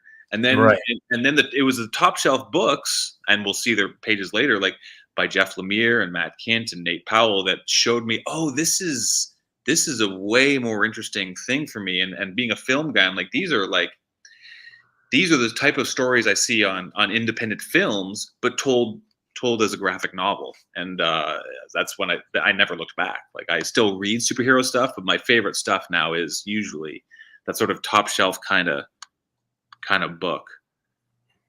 Right. Great. And Duane says, sorry, Duanezapain. We sometimes call you Duane for short because it's easier. You should let us know, Duanezapain, if your real name is actually Duane. Or at least it's spelled like mine if it's true, and I never see that. I never see it spelled like that. It's always DW. And so, yeah. But yeah, let us know, Duanezapain. I've always been curious, actually. And if you're cool, even if your real name isn't Duane, if you're cool, if we sometimes shorten it to Duane. I like to respect everybody. So hit me in the heartstrings of Grandpa dying. There you go. Yeah. So stick around, man, and maybe you win. You'll win a copy. I'll give another one away. Comic Guard Boston saying that I'm a bit of a sentimentalist too. I'm very much so, not just a bit. I am very much so. You got to share the art. Wow, like I said, dude, had I been able to somehow pull off the coup of getting the whole thing, I would have shared it online, but I wouldn't have broken it up. It would defeat the purpose of me wanting to have the entire book, you know? But let's see what else is there. I don't know anyone who would want to get an entire story. There are people though, Scott. There absolutely is. Mikhail is not here right now. He left, but he said he'll be back. He's bought some complete stories. I mean, not like 100 and whatever page, obviously, stories. Yeah, there's 170 pages. That's all. That's a lot. Yeah. I bought one so a long time ago. I don't know if anyone here remembers. Kevin Smith had an auction of selling, and no one really knew about it. So I bought his entire Green Arrow first issue. I bought the whole book, but I ended up only keeping one page. I kept the last page, and then I sold the rest. Oh, interesting. And was that the plan from the beginning before you bought it? Yeah, I bought because I always wanted the one page. Yeah, and it was selling. So I ended up like the book. You're talking about the one we're going to show later towards the end. Yeah, that one. Yeah. Okay. We will be showing non-Better Place art as well, a little bit. I'm a collector. That's the thing. I'm also I'm a comic art collector, so it's fun to talk about that stuff too. Just my collection. Yeah, exactly. So no, that'll be awesome. Yeah, so everybody, there'll be like a handful of pieces that are more mainstream after the Better Place stuff. Man, another question. We Comic Boston. I appreciate it, but we do got to get on with the show and tell. But Duane, have you read God Country? I dealt with dementia as well, and was also very moving. I haven't, but I've been told to, and it's on the list. Okay. Yeah. I don't know if I mentioned last time, Comic Guard Boston, but when we talked about it in one of my episodes, several months back, and you guys were telling me, oh yeah, I should read it because I had heard it was good. And I did tell you that I read it. I don't remember if I told you what I felt about it. I really liked it, but there was one thing that kind of disappointed me a bit. I didn't feel it was, I wanted to be moved by the whole dementia thing. I thought it was going to be like pounding me with the heaviness of the dementia. And I didn't feel that. So I'm not sure if it was intended to be that way because, I didn't want to be too heavy or what, but I kind of wanted it to be heavy, And I guess I was expecting it to be, and that's why I felt like, it wasn't really heavy at all for me, but it was moving in a sense, But anyways, just thought I'd mention that in case I hadn't mentioned it before. And Duanezapain makes it official. It is Duane. Thank you, sir. I appreciate it. To Duane, spelled the same way. Love it. That's awesome. My best friend as a kid was a Duane. Wow. Apparently, we're taking over the world. And his dad's middle name and his first. Wow, that's cool. Okay, and Comic Guard Boston, you lost your grandpa in late teens. So yeah. Same. Yeah. Well, no, I was early teens actually. Yeah. You go. Sorry, yes. My grandmother was early teens. Grandfather was actually, I mixed those two up, was graduation. High school graduation. Cool. Yeah, Duanezapain says, His mom used to call him Duane the Pain, so it stuck. Now we also know the origin to that name. That's awesome. Real quick, Carlos, I don't know, why do people keep doing that? So, can somebody just tell me, what does exclamation point enter mean, and what does it do for you? But Carlos, everybody's already done it. So everybody who's already done it, you don't have to do it again. If you haven't already done so, please enter hashtag better place. Okay, BETTERPLACE. All right, and in a few minutes I'll do another giveaway of a copy of Better Place. Okay, and that's it. And I bought a complete story printer's proof of strip art, closest that you've come. Well, you do what you can. We do what we can with the funds we have available, don't we, Ian? Has the writer's strike affected you, Duane? I'm Canadian, so no. And so we're the WGC. It's the WGA is on strike. But I mean, as an actor, it has affected me because a lot of American stuff shoots here, and I work more in American film and TV than I do Canadian, way more. And so yeah, it has. I guess it's affected me in that sense. There's a lot less happening. And so I'm not working as much as an actor. I'm not even getting the same kind of opportunities as I usually do. Okay. What? Ruben's other friends were Raj, Rerun, and Shirley. Stevie B, even Archie are okay. Yeah. Hey, Stevie B, that stuff. Well, no, anything from the 70s on upward, it's pretty cheap. That's very affordable. If you want Archie, for sure, yeah, it's still one of the cheapest deals in the hobby, for sure. You know, Half My Calf is complete stories. Exactly. There you go. Exactly. And there you go, Duane. Yeah, thank you. So yeah, there you go. Okay, so there was a few of you who didn't do it. Okay, Southern Con, what's up? What's up, Jason? And Rich is doing it. Okay, now you finally did it, Rich. And what's up, number one Marvel fan? And there you go, Carlos. Okay, excellent. Oh, John, you had left. Okay, so excellent. There's quite a few of you. Okay, excellent.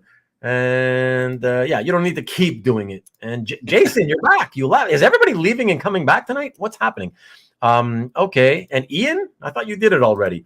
CJ, I lost my mother, paternal, and grandpa at a time when I was very young. Okay.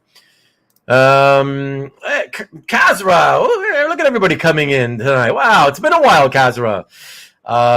Better Comic Art Boston. Didn't you do it already? And Carl, okay, I knew you came in late. But okay. So all right, look, you might as well before we get to the next piece, let me give away another copy of Better Place. Why not? All right, everybody, let me share my screen again. And yeah, let's see who gets the other copy. So for those of you who were not here, Mikhail ended up getting a copy earlier in the show. And now let's put on the giveaway screen so you can see that it was indeed Mikhail. Here we go. I think everybody's seeing this. Okay, excellent. And you're going to see me hit this draw again button. Okay, everybody ready? Let's do this. Round and round she goes, and where it stops, the Rickster Welch knows. Hey, nice. That's 2 people on the West Coast that I have to ship to now. Not that means anything. Just thought I'd mention it as a point of curiosity. But congrats, Rick. That's very cool. And you know what? Because you've been one of the most fervent supporters, yeah, you deserve a little something. So that's cool, man. I'm glad you got that. So yeah, congrats, bud. Let me go and just quickly see. Okay, everybody's congratulating. Excellent. Well, you know what, Comic Art Boston, it's more about, I really love the story. And again, it's one of those books like the average comic shop, you probably walk in and they wouldn't have it because there's so many OGNs, there's so many other publications out there. And it's not the kind of thing that they would look at in the previews or, you know, wherever they order from these days and say, oh yeah, I got to get me 10 copies or 20 copies for my shop, you know.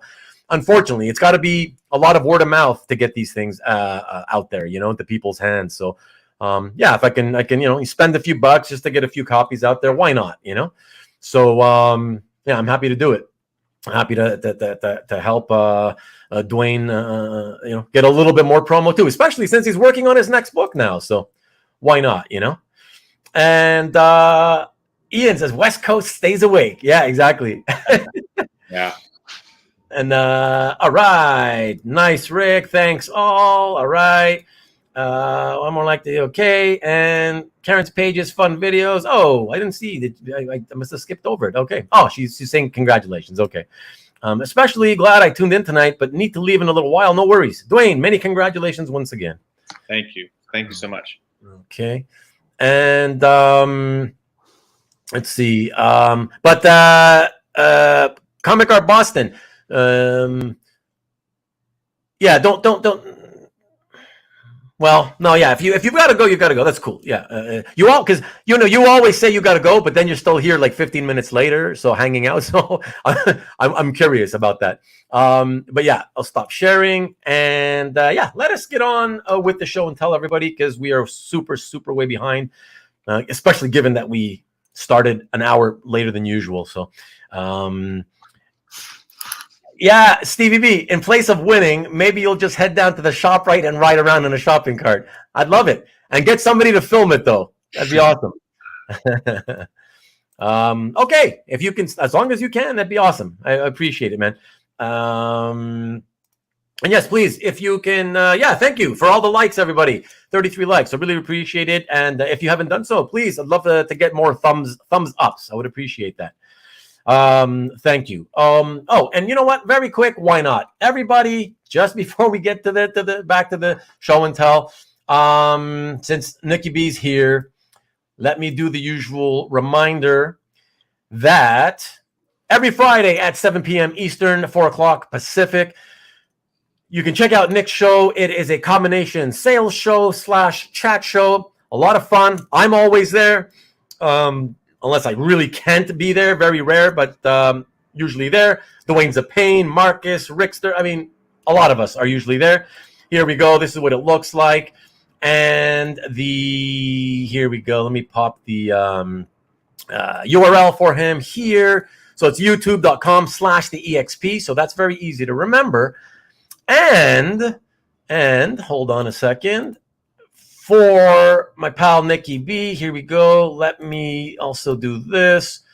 I'll go into the comments. Everybody, or not everybody, one of you, please, the first person to do this, let me know if I just pop the comment in, and it should be the direct link to this coming Friday show for Nikki B's channel. So somebody just confirmed that it goes to his channel, and I'd appreciate that. And since I've got you all here and we're talking about Nick's show this coming Friday, he has sent me an image. He's going to have Amazing Spider-Man number 26, the modern one, the recent one, page 31. It's a splash featuring the death of Captain Marvel, the current Captain Marvel, Kamala Khan. And it's a very beautiful Romita Jr. Moving page. So let me share the screen with you all, and because it's something that a lot of people are probably going to want to tune in for here. Okay, share the screen, and all right, Amazing Spider-Man. Here we go. I'm doing it. Sorry, but everybody, but Nick just sent me this through email, so I'm sharing my email page. Here we go. So it's not like a huge image. Oh, sorry. I forgot to take down hold on. Let me just take down the original banner. Here we go. And there you go. So kind of small. I'm sorry, but yeah, I don't know how else to do it since Nikki B sent it to my email. And that's kind of the only thing I can kind of do right now. Since I'm live and I cannot spend time to download these images and show them any other way. But that gives you an idea of how somber the scene is.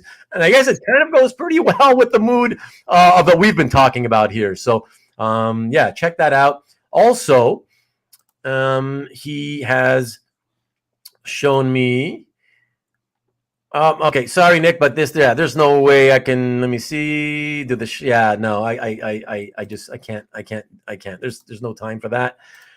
You gotta do this in advance. But there's 2 more that can show easily, and let me just check. Yeah, you guys are seeing that. Really lovely page here. Another splash page again. Romita Jr. and Scott Hanna. And this, okay. So you sent me the same one here again. So yeah, another beautiful page. So like I said, everybody, please check it out. He's going to have these pages up for grabs for sale, not for auction. I understand it's for straight sale, direct sale, on his show, 7 p.m. Eastern, 4 o'clock Pacific, on youtube.com/theexp. This Friday, just like every Friday. It's always on Fridays, same time. So, go and check it out. And I'll be there along with a bunch of us, a bunch of the other people that are here in the audience. So you're very welcome, Nick. Thank you. And the tie is choking me, actually, to be perfectly honest. What's up, Mark? Good morning, my friend. Good morning, Mark, all the way from Singapore. Cover another inside joke. Oops, sorry. And thank you. Okay, straight claim sale. Yeah. So he's confirming it. So there you go. So there you go, everybody. And thank you, Nick. And check that out, everybody, please, if you have time. And all right, let us get. Sorry, Duane, for so busy here. Let us get back to the show and tell. We are so behind. So. When we last left off, we were showing the 3rd, 4th, and 5th pages of the story. And these are, of course, by Shawn Daley, who did the majority of Better Place. And now we're going to jump to this piece. Right. Shawn Daley, but it has nothing to do with Better Place. Tell us a little bit about this, Duane. I only put it so, I only put this up to sort of show what else Shawn's capable of. I love this piece. I own this piece. I pretty much for a while, the good thing about him being my artist is anytime I knew he was doing a piece, I just buy it from him before it was published. This Better Place got him this job. You can see bottom left corner, it's IDW. And just to show that now Shawn's getting a lot more of this mainstream stuff now. And this, Last Ronin was a big book. And I just love this. I love this cover, just showing more of Shawn's work, even though they changed the color of the tree, obviously. But his colors are just wonderful. Yeah, I wanted to know, on the original art scan that we're showing on the left-hand side, as usual, everybody, are those pretty accurate, the colors? Yes. To the original? Yeah. Okay. So, like, even the pink is, like, that bright? Yes. Okay. So it's very vibrant, right? Yes. And they obviously, because it's a sort of more somber book, they darkened it for publication, but... Okay. Yeah. Very, very cool, man. I wanted to show you just in case he's still here, because he's probably still here. Comic Guard Boston says, Duane, I've just ordered 2 copies of the book. I think this is a book I would like to keep a pristine copy of and want to tear apart. I appreciate that. Thank you so much. Yeah. Thank you, Comic Guard Boston. I mean, that's kind of what I really why I wanted to do this, to get more people to grab it. I really think you'll love it. I can't imagine anybody reading this and thinking, that wasn't great. Like, I can't. You should read some of the Goodreads reviews. There. Oh, really? Really? Wow. It happens to everybody, right? This was my first book, and I looked at that stuff. I was like, don't get me wrong, it's doing great. It was nominated for a Ringo. The Goodreads is still, it's like a 4.3 or something like that. But there's always an occasional bad review, and I would take it so hard, and then I'd go look at like Essex County, one of my favorite books. And I'd see the horrible reviews for it. I'm like, okay, well then some people are just crazy. It takes all kinds, and it's like you have to understand that it's going to happen no matter what you do. Yeah, I totally get it. Marcus says that they're always drowning out the colors on your cover art. I don't feel that, because the only other one we did of cover art would be the cover to Better Place. I don't think that was drowned out. It looked pretty identical, I think. Yeah. They pulled the color in the bottom. Oh, look at that. Jason, just ordered Better Place off of Amazon. Looking forward to reading it. Thank you. Thank you, man. That's very cool. That's very cool. Yeah, let's okay, very good. I'm caught up with the comments. So yeah, let's jump to the next piece. So now we're going to jump back from that piece and go back to Better Place with another fun comic book cover-ish splash by Matt Kindt, and this is page 19. Yeah. So Matt is, Matt Kindt's he's become a friend of mine, a big fan of his, and so I got all these guest articles. So, part of my background is movies, and I produced movies, and I always had to find a way to sell movies. And so for this book, I knew, well, if I can get some of the biggest people to come out of Top Shelf, like Matt Kindt and Jeff Lemire and Nate Powell, to draw pieces for me, it means they might open the email. And so that's I had the idea to do that. Like, I didn't want to just do a bunch of pinups. I wanted them to be part of the story.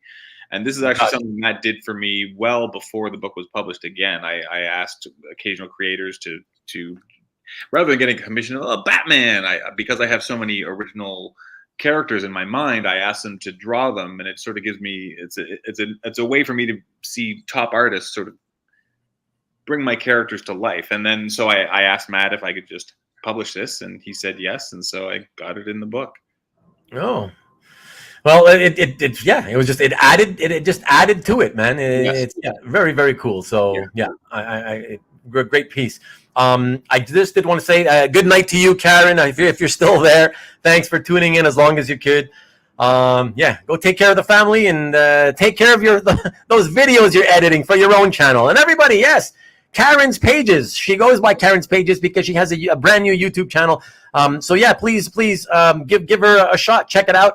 She is not only a collector of comic art, but a collector of comic books, both. And she will be my in-studio guest 3 weeks from tonight. So really looking forward to that. So check it out, everyone, if you can, please. And subscribe if you want, and leave her a few likes on the videos. Okay, so from this Matt Kindt piece, let us go to another Matt Kindt piece, but it is not from, see what we're doing here, guys? We're kind of going in and out from Better Place.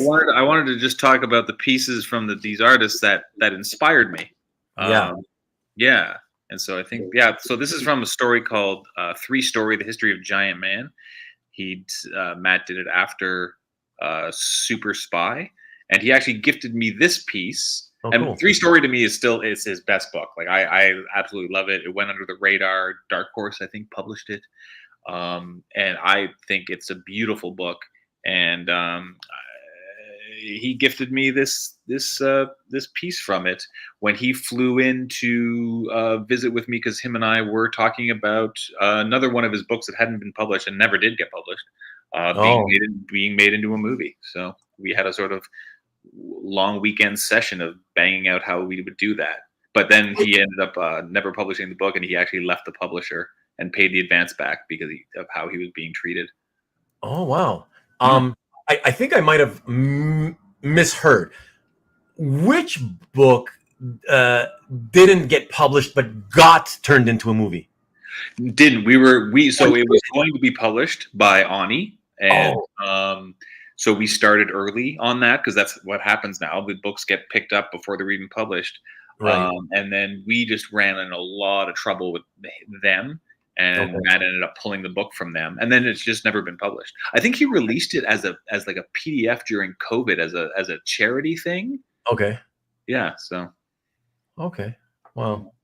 Yeah. Again, that's one of those things, and then part of the business at times, right? Like. Yeah, and that so he draws. I don't know if people know this. He draws in panels. Tiny? Yeah. So that's just a panel, and it's this big, like. Oh. Man, I don't know if you're gonna understand the joke, Duane, but I gotta say, Matt would be the perfect artist to go under the Felix Lou umbrella. Do you know what I'm saying? What do you get it? Do you get the joke? I don't, but anything to do with Felix Lou is always fun. It's always funny. Oh, okay. No, it's just because like there's a few of his artists who, because the prices of their work have gotten so high and out of reach for a lot of people. Right.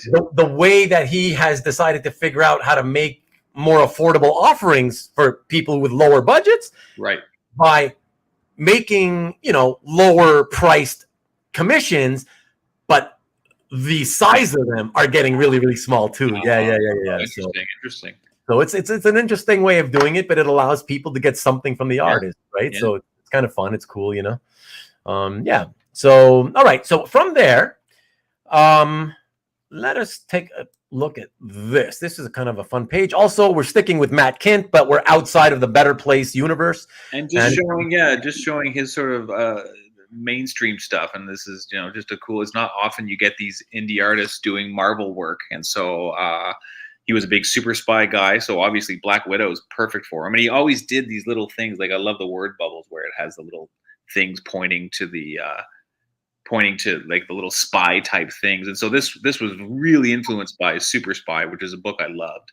And he did not part with these Marvel pages easily. And I think there's only 3 of them out there. So I'm happy to have one of them, especially with the Spider-Man and the Hulk and the Captain America in the background. Right. Yeah, that's kind of cool. I mean, I was like, my eye initially did go to Natasha, but then I was like, but Hulk and Spidey and Cap are there too. That's pretty cool, and you got your Nick Fury at the bottom. So that's a pretty cool page for sure. Have you had that one like have you owned this since the book was like a new book? Since before. Oh wow. Yeah, he showed, because I had this thing. I befriended all the sort of early indie guys like Lemire and Kindt and Powell. So I always got really early access. That's why, it's later in the thing. I have the Black Hammer #1 cover that Jeff did that I got before the book was published. I got this before this was published. Like I was able to swoop in on a lot of those indie artists stuff before they were published. No, that's cool. I mean, that's kind of a good way to do it. You know? Yeah. Jeff wants to let you know that he's been a fan of Matt's since his work on Pistol Whip, and he loves your pieces. Let's go. I love it. Pistol Whip. That's going back. I love it. He re-released that recently. Oh, how far back does that go? Like 20 years kind of thing? Pistol Whip? Yeah. Yeah, close. It would have been early 2000s. Yeah. Early 2000. Yeah, that's kind of what I'm thinking. Wow. Yeah. Yeah, that's pretty neat. Okay, cool. All right. Well, with that, let us move on and to the next piece. And this is kind of near and dear to your heart. I mean, everything is. But yeah, this is Jeff Lemire. Yeah. And it's the recreation of the cover. Yeah. And as you can see, 2007, it's the same year it was actually released. I don't know if anybody else, how they feel about Essex County, but it's my favorite graphic novel of all time. It talked about a thing that touched my heart. So I asked Jeff about this cover, and he didn't sell it, and it's actually still currently hanging behind him in his studio. And so I asked him to recreate it. So this is the first recreation he ever did of it. And, it's probably my favorite cover of all time. Oh, really? Which you can see from the page in Better Place. Well, we'll get to that then. Oh, yeah, very cool. Yeah, so everyone, you're gonna see kind of you're gonna realize that not we, I guess Duane he asked me to put all the pieces in a particular order, and I guess you're gonna start, if you haven't already kind of seen a little bit of connection with the artists going in and out of Better Place, and then back into Better Place. Then you're gonna see now, certainly, because from here we're going to go again to Jeff Lemire, Essex County, Volume 3, The Country Nurse, from page 110 from 2008. So this is the story behind this. Is I was at Fan Expo, one of the fan expos from a long time ago, when this third book of the trilogy was released, and Jeff had his folder out, and he knew I always wanted that first #1 cover. He knew I wanted that. I told him, like, if it's anywhere, let me know. And then I started flipping through the book, and this hadn't been published yet. And I came on this page, and I looked up at him, and he just had a big smile on his face. And I said, "This one's mine. This one." And he sold it to me, and that hangs in my office thing. It's just such an inspirational page for me, and so I have this one. I only have maybe 8 of my pieces hung, and this is one of them. Oh, that's great. Yeah. And okay, so everyone, you saw the connection from the last piece to this piece. Now let's take a look at this piece. Yeah, so this is this is one of the, when Comic Art Boston was asking me earlier, I told Shawn I want this half panel, well, almost 2/3, I guess, to reference that Lemire pose that he's just so famous for now, and so it starts with that.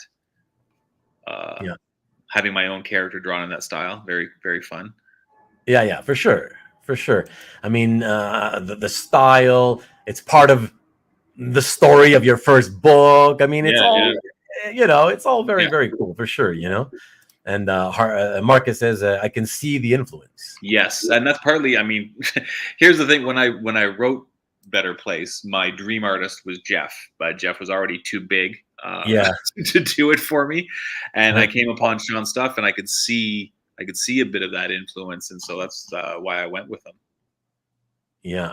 And of course, you're saying he's too big, so he's too expensive. Yeah, exactly. And didn't have the time to do 170 pages. Like he's one of the busiest guys in comics now.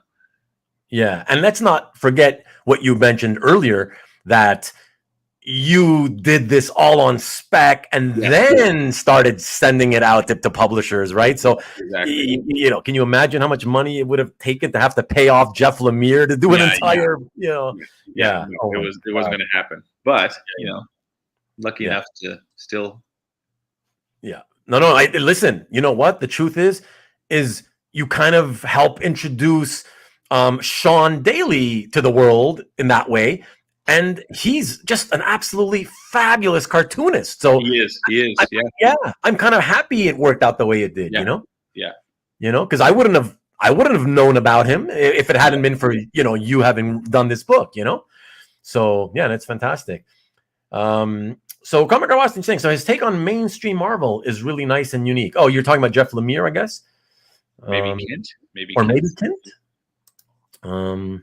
But great transition and echoed. Yes, very much so. Beautiful piece with the teary eyes.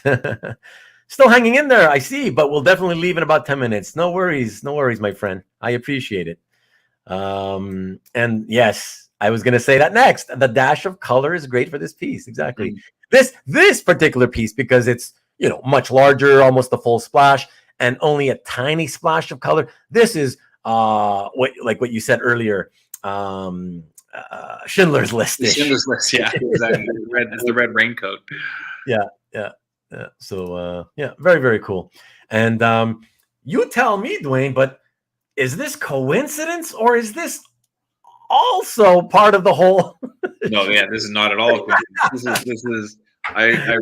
I reached out to Jeff. I said, I need to have you do a piece in the book, and I need it to be a call to your cover that inspired me so much.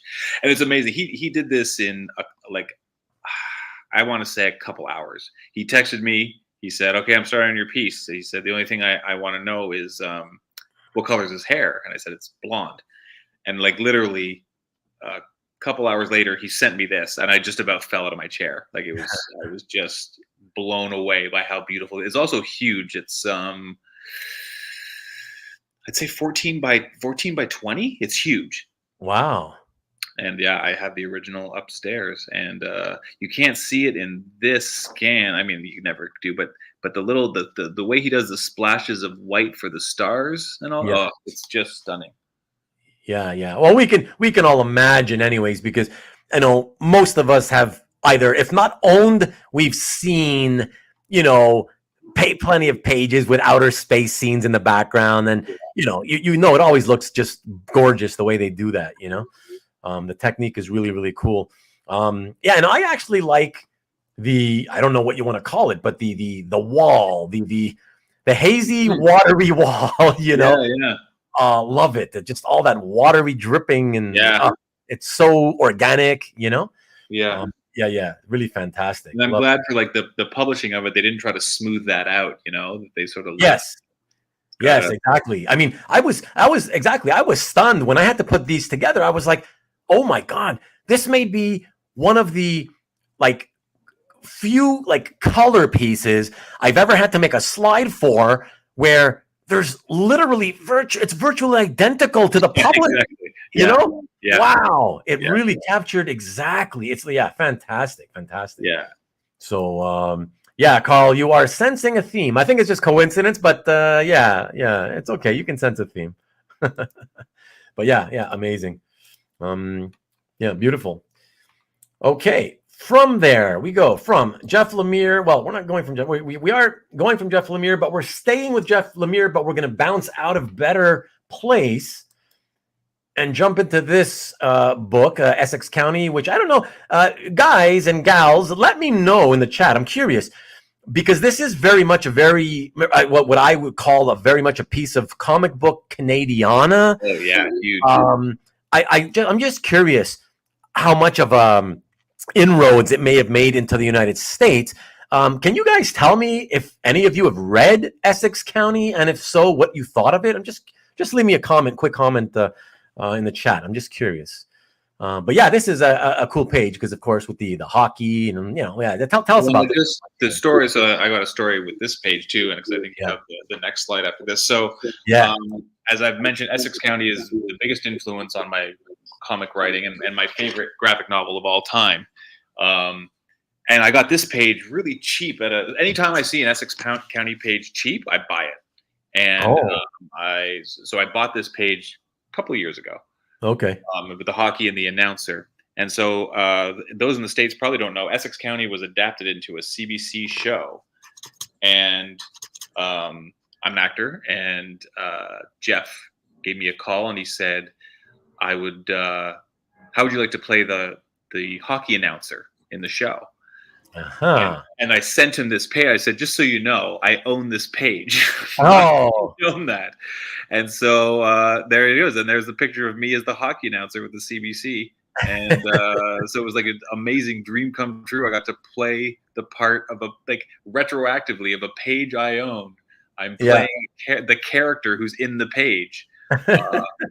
That's awesome. That's awesome. And look, everyone, I made sure, in case you were curious and you wanted to, if you have access to this show, it is season 1, episode 4. So you can, you can catch them there. Yeah, that is. Yeah, it was just cool to be on set with Jeff and hang out with him for a bit. That was a big undertaking for him. But so that's why I included this page. I just love that I ended up playing that hockey announcer that I owned the page to. Okay. Yeah, that's fabulous. Okay, so thank you, Hart. Never read it. Mark, never heard of it. Mind you, you're in Singapore, so that could be a good reason why. If you like heartfelt stories, I highly recommend Essex County. It's my favorite graphic novel ever made. Yeah. And I also love Bloom County. So there you go. Yeah. So Rick, not familiar with Essex County either. Now Kazra, he's also in the States, but he is familiar with it. And I still own a piece I bought off Kazra years ago. Yeah, do you? Okay. Yeah.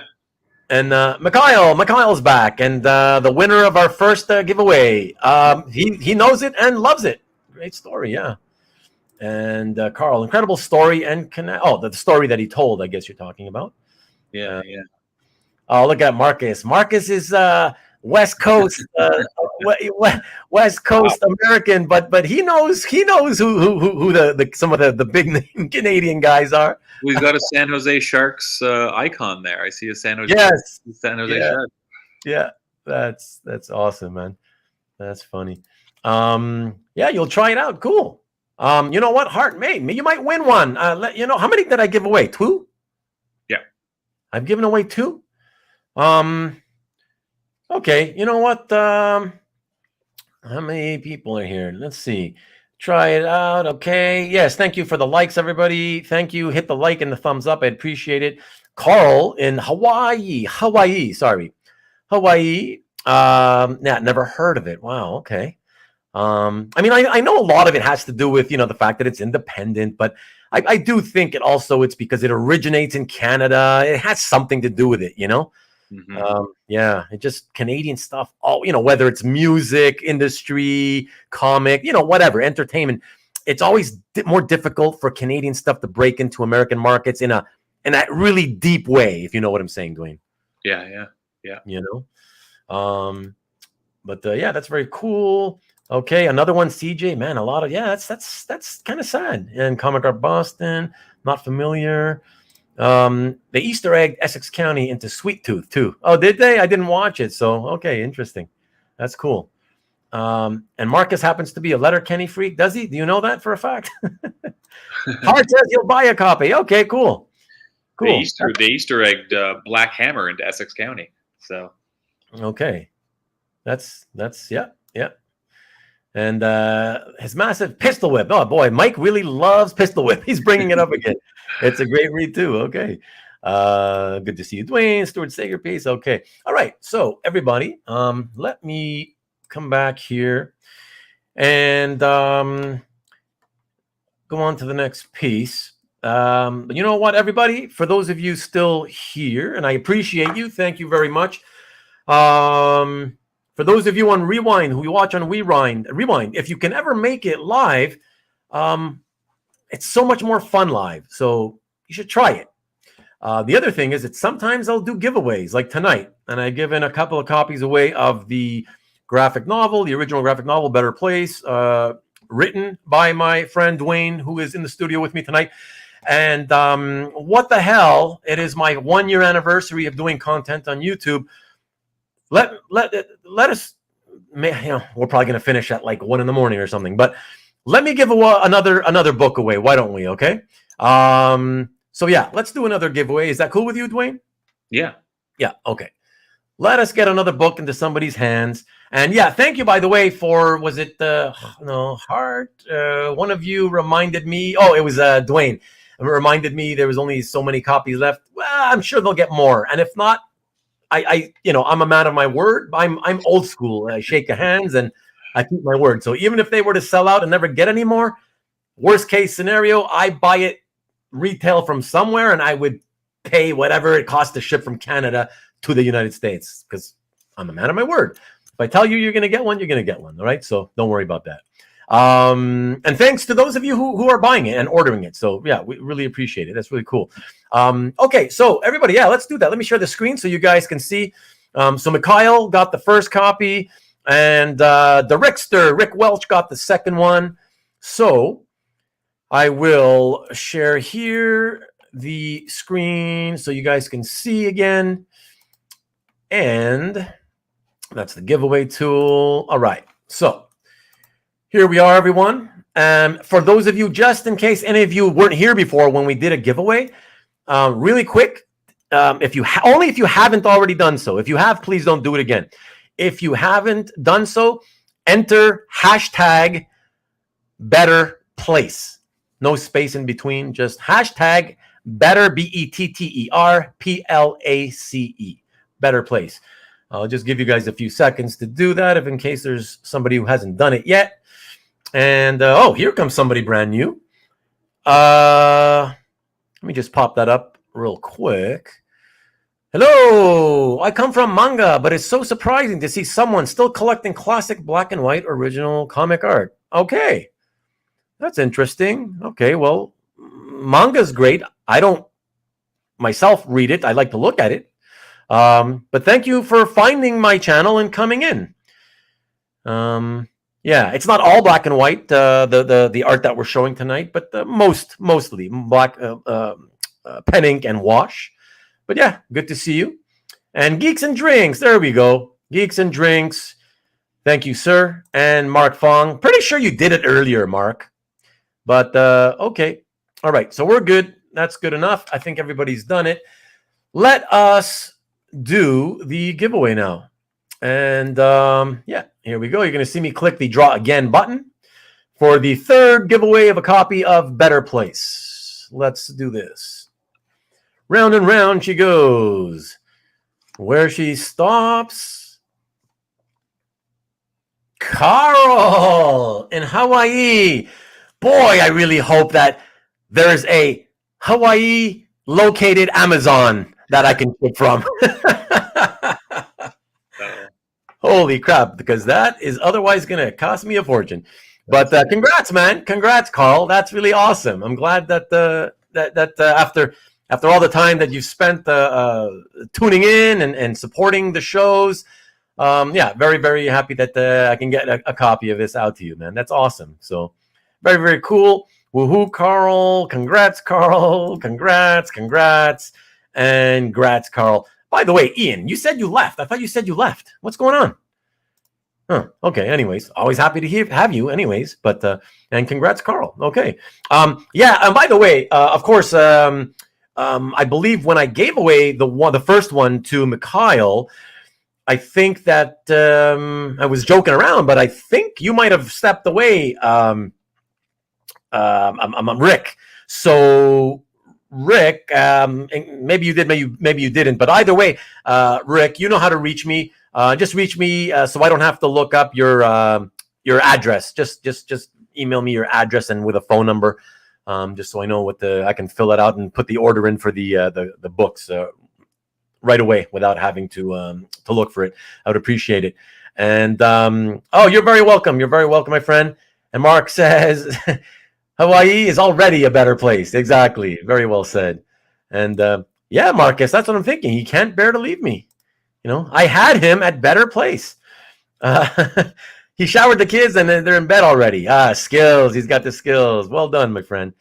Okay. Very cool. Very cool. All right. So very good. Let me stop sharing the screen. And very happy to give a third copy of that away. Let us jump back to the artwork.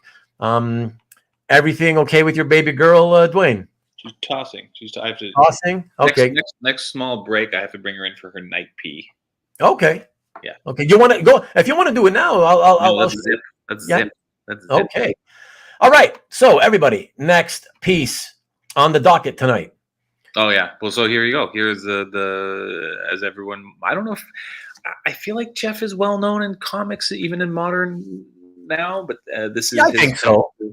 I think mean, Black Hammer has taken off, and this has like offshoots of a lot of different series. And this was his cover to the first issue, the very first appearance of Black Hammer in the world. And again, there's another one. This is the one I got before it was published. Ah, nice. Yeah. You gotta move in stealthily like that sometimes. Yeah, exactly. It's good to have relationships. Yeah, absolutely. But to your point about what you were saying, in terms of thinking that Jeff is more, should be pretty well known in the States now and everything.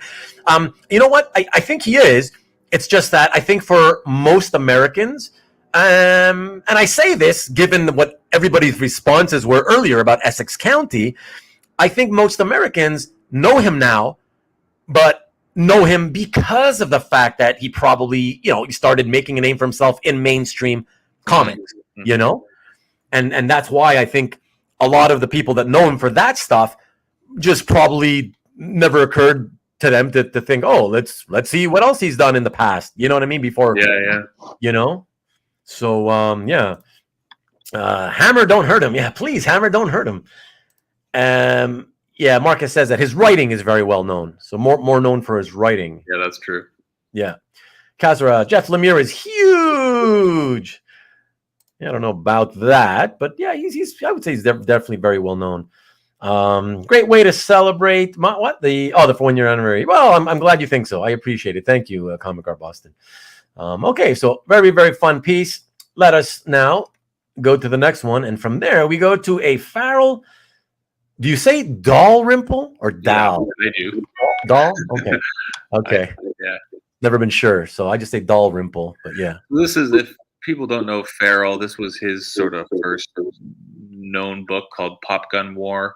And I just always loved this image, and I bought this from Scott Eater, actually. And this was one of the few pieces. I think there's 5 pieces in the book that were actually plate printed. They're not regular pencil and ink. He actually carved out the I can't remember what the material is. Some sort of on wood, like a wood metal, on metal. Oh, the metal type. Yeah. Oxide or something like that. And yeah. And so he printed it, but he only made one. And so this is That's the one. Oh, wow. That's really, really neat. And ultimately, see, this is the thing, is what I didn't understand because of all the different sort of ways that they've collected it. The painted version, like, because you showed me your version, and your version does not have this painted piece. No. Right. You only know this painted piece as the cover. Yes. Yes. Yeah. So it's like, it's wild. Okay. But yeah, very, very cool. Very, very cool. Very, very interesting. And Comic Boston says, yes, it's because of mainstream comics. Well, there you go. Yeah, it makes sense. For sure. It makes sense. Carl coming in. I don't know if you're saying holy moly because you're shocked. It's only hitting you now that you won a copy of Better Place, or if you're loving the artwork. I'm going to say you love the artwork. But yeah, he wants to know. Stevie B wants to know: is Duane a fan or aware of Tan Eng Huat's art, the Vietnamese artist, the guy who broke onto the scene, probably like 17 years ago or so on Doom Patrol. Oh yes, I did like that. I picked up that book just because of the art. Yeah, I love that stuff. Yeah, so there you go, Stevie. I'm out of curiosity, Stevie B. Why are you asking him of all people? I'm really curious. Oh damn, cool page. Yeah, for sure. Absolutely beautiful. Yeah, Stevie B, let me know. I'm curious as to why you brought him of all people up. So, but we're gonna move along now, and from here with Farel's piece, let us go to another one of his pieces, and this is Project Superior, another original graphic novel, and it's the splash page. And so this piece on the left is character Hollis, who appeared in a big, massive graphic novel he wrote called Wrenchies. And this is the page where this is the first time he ever drew Hollis, which he based on himself. So this page means a lot to me for that reason. Oh, cool. Yeah. Cool. Yeah. And of course, on the right, you guys know I typically have the published version of the original art page. But not only could I not find it anywhere, I'm so that's enough reason to just figure I'd show you the cover. Yeah. You know, it's a pretty indie book. But there you go. I figured at least you could see the cover in case for those of you who are interested and want to track something like this down. So that's pretty cool. And that's Marcus. He's showing it. He brought it up because that's what's up. Love it. Says, thought that his style would be of interest to Duane. Oh, I see. Based on what we have seen so far. Oh, okay. Well, clearly it was of interest because he has confirmed that he does remember seeing it and bought it because of his art. I did love that art. Yeah. So that's really cool. And Ian says, love that head on the cover. Oh, the cover. Yeah. All right. From here, everybody. Oh, one of my favorite pieces because I just love how he did the art. We're sticking with Farel. Check this, everybody, and we're actually jumping back into A Better Place again. Get this. Yeah. So this is. I wanted to do I wanted to harken back to, I don't know if anybody remembers, but there was an issue of DC Who's Who or something where they did this with Cyborg, and they sort of had all these little letters pointing to different parts of Cyborg and what each part did. And I asked Farel to do that, but for this fictional robot Red character that Dylan's reading about. And yeah, he sent me this. And again, I almost fell out of my chair. Like, it's so incredible. It's insane. And he actually told, so this was then also published, the Often Wrong, I think, an Image book that he put out that was like comics and pinups. So this was originally published in that. He published it there first and then gave me a little plug because he said to be in the upcoming graphic novel Better Place before I even had a publisher.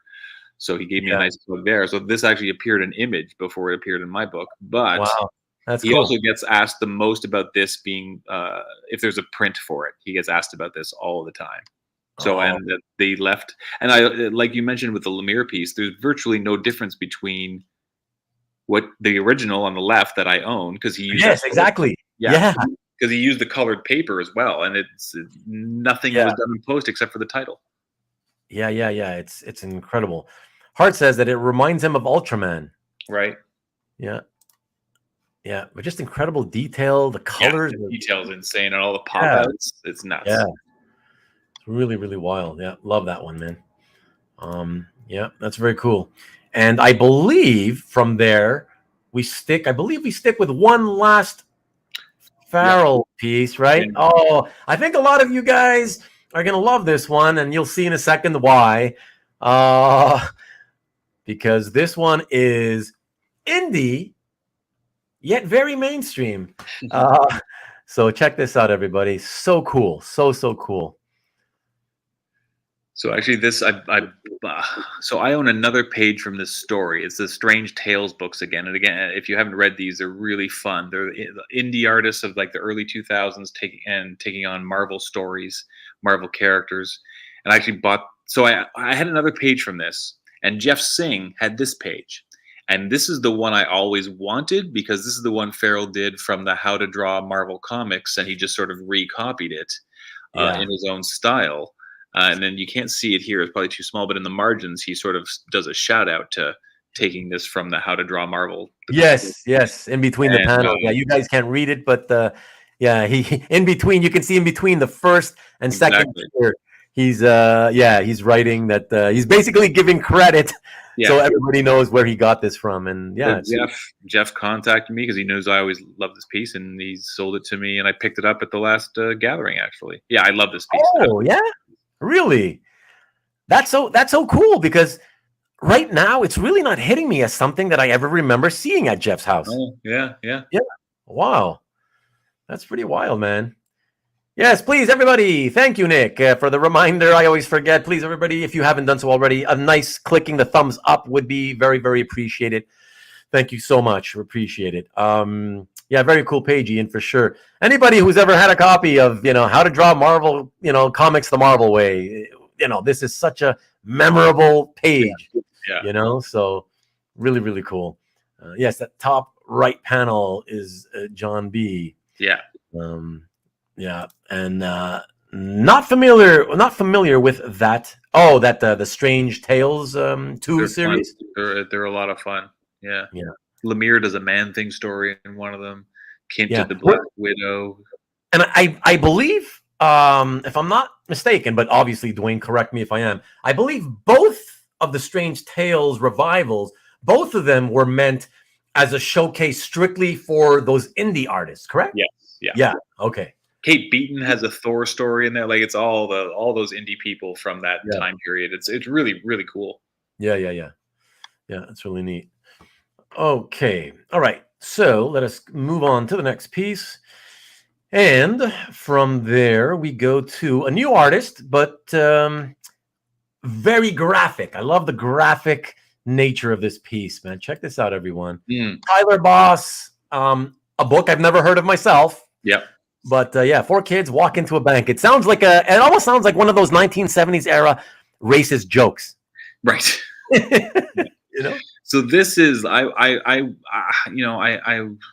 was out of comics for a while, and someone recommended this book to me, and I absolutely fell in love with it. And if you haven't read it, I really recommend it. It's just really fun, and I think Tyler Boss is a genius, and doing stuff that I think is just so fresh and new. And this was the cover to the first issue of this series. And I just love his work. And so I wanted to bridge the gap between some of these older indie artists that I was asking to do pages. And then I asked Tyler to do a page. And reading this book is what made me ask Tyler to do a page. Okay. And people are sort of referencing the 60s paperback. It's very Saul Bass. He did. It's a very Saul Bass. Yes. I was going to say very Saul Bass. Yeah. For those of you who might remember, Saul Bass did a lot of like movie poster work, very graphic type stuff. Yeah. I believe Vertigo was it? Is that the right Hitchcock movie? Vertigo. I think he did one for at least one for Hitchcock. I think it was the Vertigo one. Yeah. Yeah. Really, really cool. Comic Art Boston, gotta go. Apologies. We'll catch the rest on Rewind. Thanks very much, Duane and Ruben. Thank you, my friend. Thank you. Really appreciate it. Thank you. And thank you, of course, for buying 2 copies of the book on your own. I appreciate that. Very appreciate it. Yeah. And Marcus says North by Northwest as well. Yes. Good call. Yeah.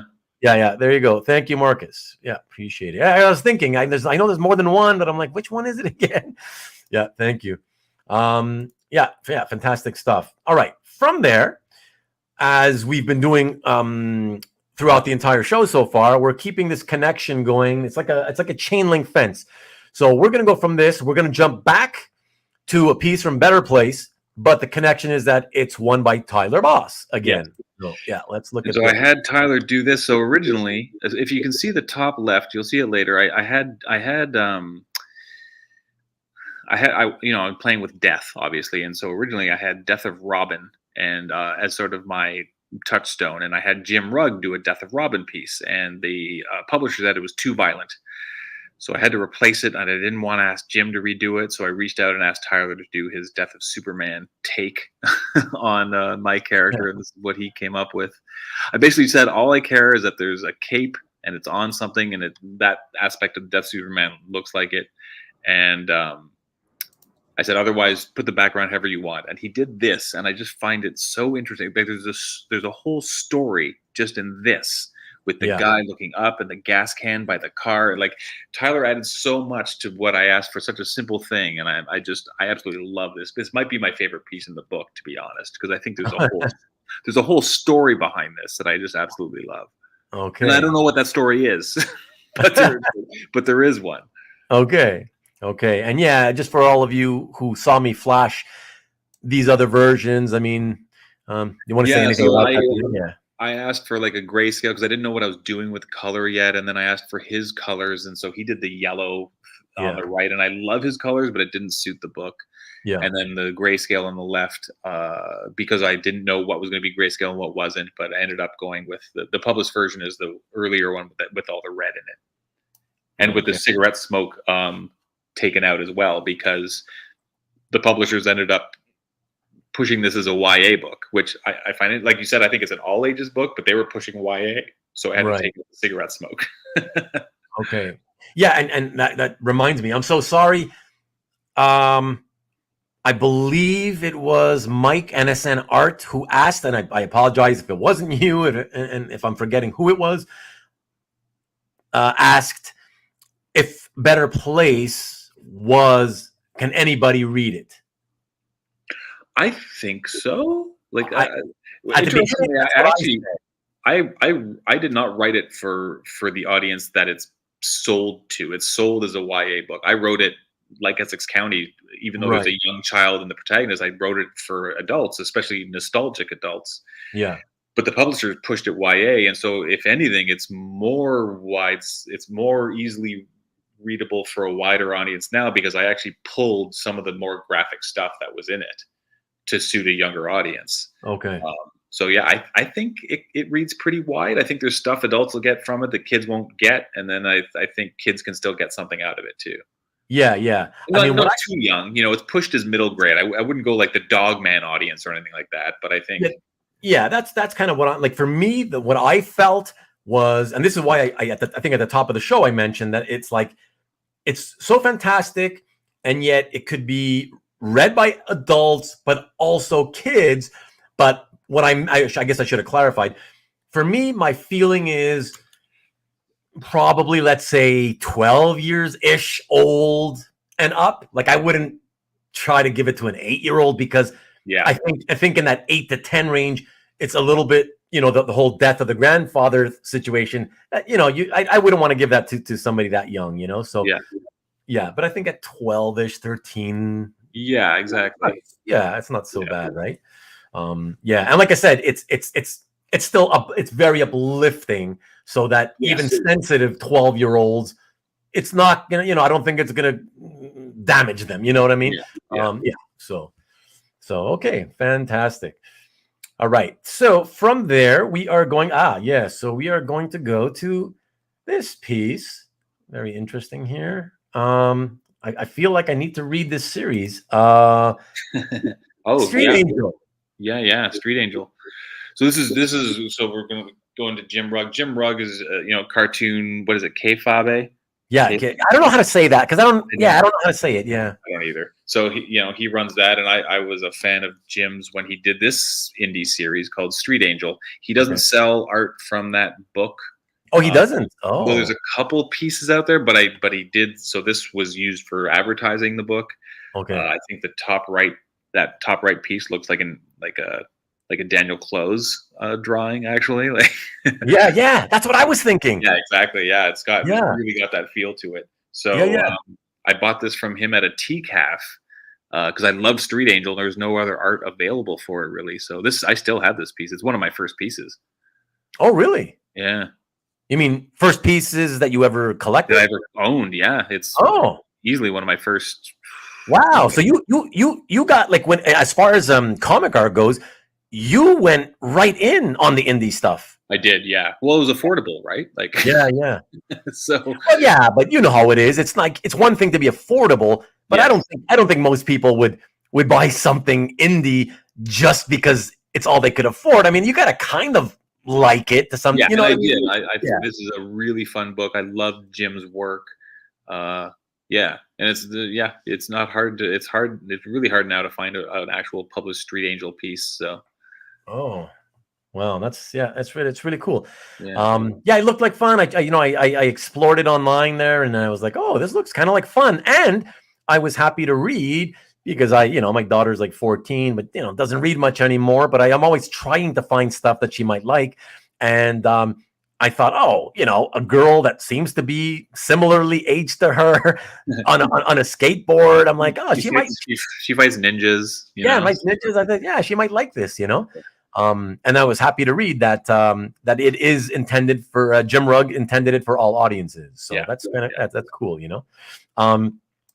Okay, I want to say, because it's kind of funny here how we're discussing. So how do you? I don't know how to say that word. And so Duanezapain comes in and says, KAYFABE. KAYFABE, okay.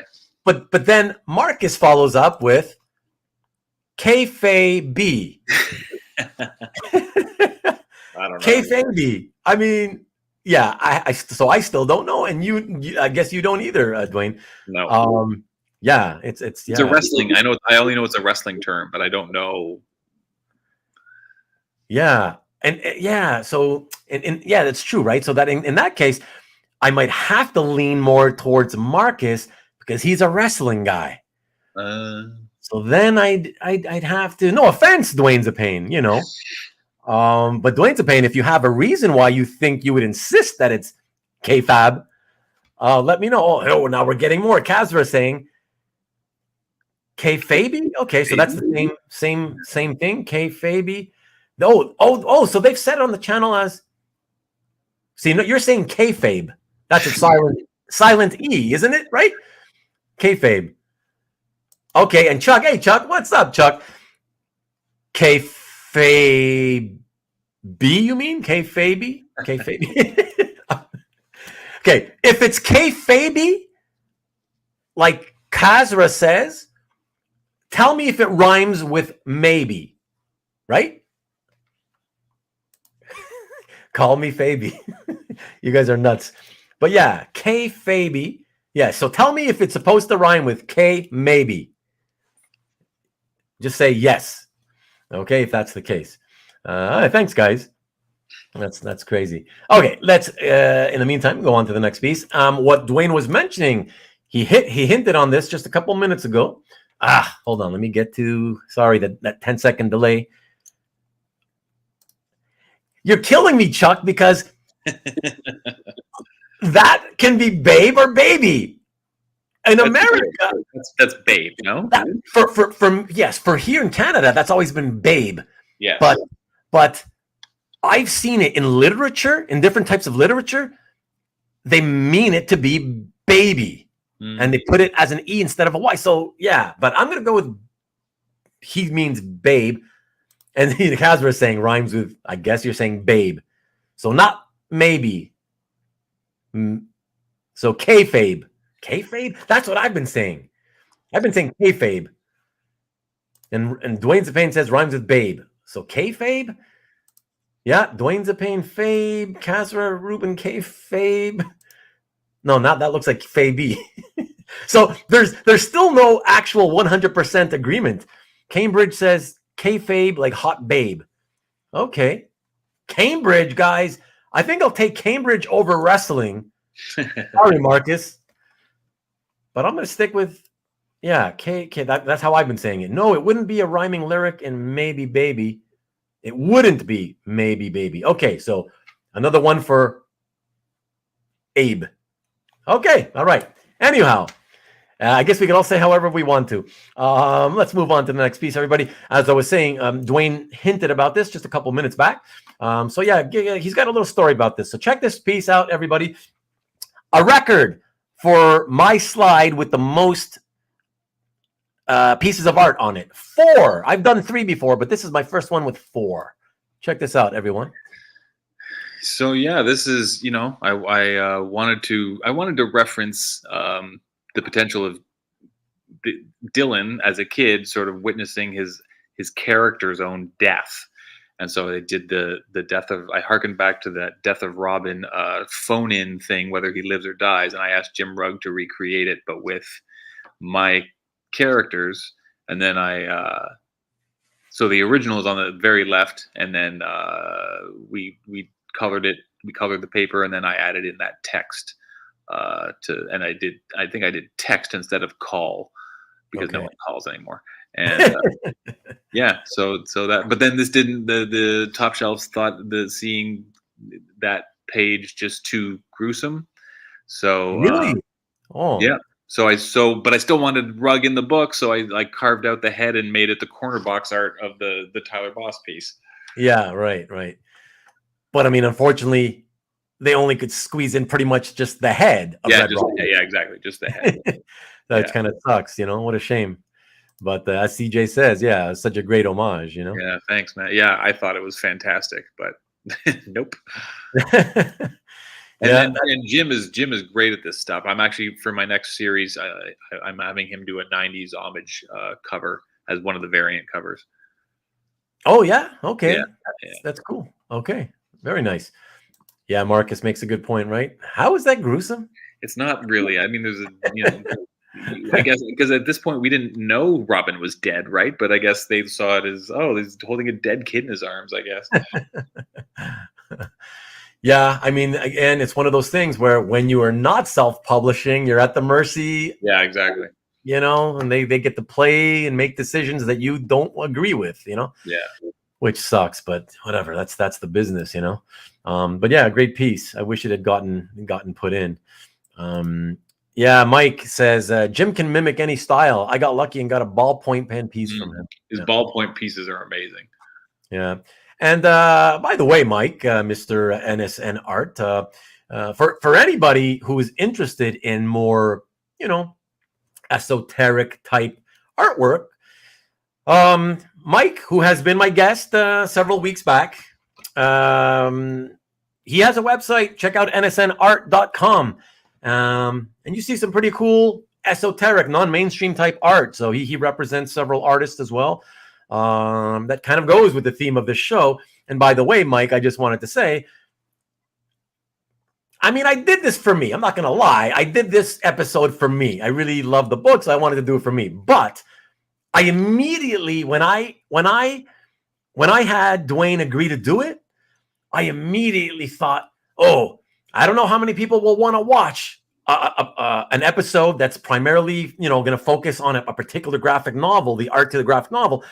But I said, I know for sure at least Mike will tune in. Mike, this show is for you. All right. So there you go. Yeah. Good. Attaboy. I'll give me some attaboys here.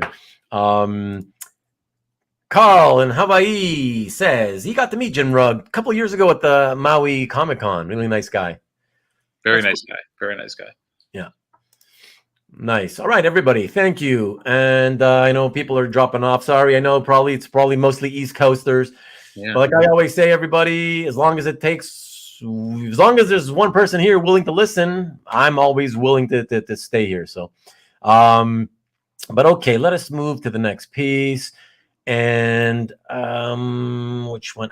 Yes. Okay. So this is where the piece that the Duane mentioned earlier, that it was the cover he originally had done for the book, A Better Place. Yeah. There it is. Not, don't need to spend very long on this. So that's the piece on the left is what Nate did, and that was the original pitch cover. And it sort of gave me the idea of how good wash could look as well as a main look of the book. Yeah. Yeah. It also inspired the ending a bit because I didn't have an ending. Yeah. And so, him with the thing and the going on the roof, like when you read the book, you'll see. So that it came to me as in part because of this drawing. Oh, that's very cool. And for all the hardcore, just, mainstream guys out there, look, it's the Punisher. Yeah, exactly. Well, that's the thing too. They said that partly the reason they didn't want this cover is because it looked too much like the Punisher, and we didn't want to get sued. Oh, did they say that? Yeah. Really? Wow. Yeah. Okay, so I'm not, as you know, Marcus, I'm not a big, wrestling guy. I do know Mick Foley, but what do you mean? The guy up there looks like Mick Foley? I don't know what you mean. I know what Mick Foley looks like, and yeah, I don't know. I don't remember him looking like that guy on the roof. So I don't know. Let me know. And in the meantime, let us go to the next piece. Really, yeah, I like this. Very much like NSN art, Mike. I enjoyed his episode, even though I know that episodes like that don't get as many people watching on Rewind, so they're like lesser viewed episodes on my channel. But given the small size of my subscribership, I think I have like 422 subscribers. My worst episodes still get like 230, 240 views. And so that's still over 55% of my subscribers, which compared to most YouTubers, they tend to get like 10% or less of the subscriber number that bothers to watch anything, so I'm happy. So I think it's still very good. And I'd like to push this type of stuff to people. And yeah, I mean, no offense to all you mainstreamers out there. I love that stuff too.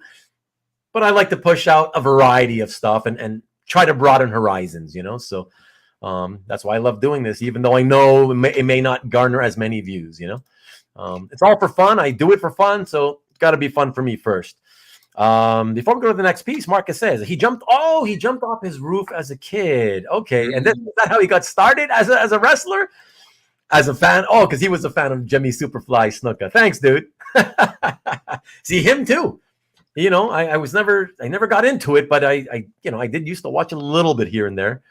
I was a fair weather fan, if you could call it. So I remember Jimmy Superfly. And I even saw on that series I mentioned a few months back when I was talking to you guys about recommending documentaries, and I recommended that series of documentaries on all those wrestlers, particularly all these wrestlers that had died. Jimmy, I saw one of Jimmy Superfly Snuka too, and yeah, it was great. So yeah, very good. So okay, let us get on with the show and tell to the next piece. From there we go to this one, which is another Nate Powell, Swallow Me Whole, which again, Duane, I'm judging by what we're looking at, I assume is another sort of reality-based, a slice of life, but sort of potentially heavy type story. Mm-hmm. Yeah. So this is same time period, top shelf book. Okay. One of the books that inspired me to write Better Place because it's personal. It deals with ailing old people. And I bought this directly off Nate. It's an early splash page from the book, which after he did March, his art shot through the roof. But I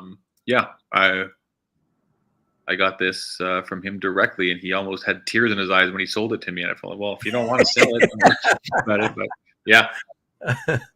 Wow. So just to say another one of the top shelf guys that inspired me, and so I wanted him in the book as well. Okay. And especially since I couldn't use his cover anymore, right. So I had him do the next piece in the slide, especially because originally I had a page from the book. I had the Death of Superman. I had I had just the black cover with the bloody sign of the kid Cosmo, blood dripping down. Yeah. Top shelf said no, you can't do that, and so I changed it for the Nate Powell piece, which is the next piece, I believe. Oh, okay. And okay, I'll just switch to that in a second. Before I do, though, great point, Rick. Beset flies, absolutely. Oh my God, that's what it reminded me too. He's so famous for those scenes with the flies on Swamp Thing, Yeah. That's fantastic. Marcus is saying Duane must have liked Guardians of the Galaxy. I'm not sure why you're saying that. Related to the last piece, or no, because of the scene when the scene where the mother dies. I haven't. I've only seen the first. I haven't seen the latest one. Yeah. Well, how many are there now? 3 or 2? 3. Yeah, I haven't even seen the second one. Oh. Yeah. I'm pretty sure there's 3. I get them all mixed up. Yeah. I think the latest one is the 3rd. Yeah. Yeah. Yeah. Okay. What? Yeah. That's right. That's the scene it reminds me of too. Yeah. That's right. The mom dies right off the bat. Yeah. And I remember that from the first movie, because I remember thinking, I was going to watch it with my daughter, and I was like, it should be okay. It's just actiony. And suddenly we're watching it, and it's like, oh God. It's a very Disney move. Kill off the mom right away. Yeah. And it's like, but in one of these horrendous, I've got cancer, I'm wasting away in bed kind of thing. It's like, oh, come on, man. I'm like, out of the corner of my eye, trying to peek at my daughter, like, oh my God, is she crying? Yeah, so it's pretty crazy. But yeah, so sticking with Nate Powell, we'll go here. And guys, the show's not over, but we have reached now with this next piece, the last piece from Better Place.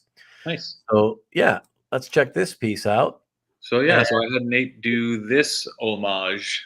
Since I couldn't do a death homage, I made it more about quitting, and so I did the Kid Cosmo No More in homage to the Spider-Man No More.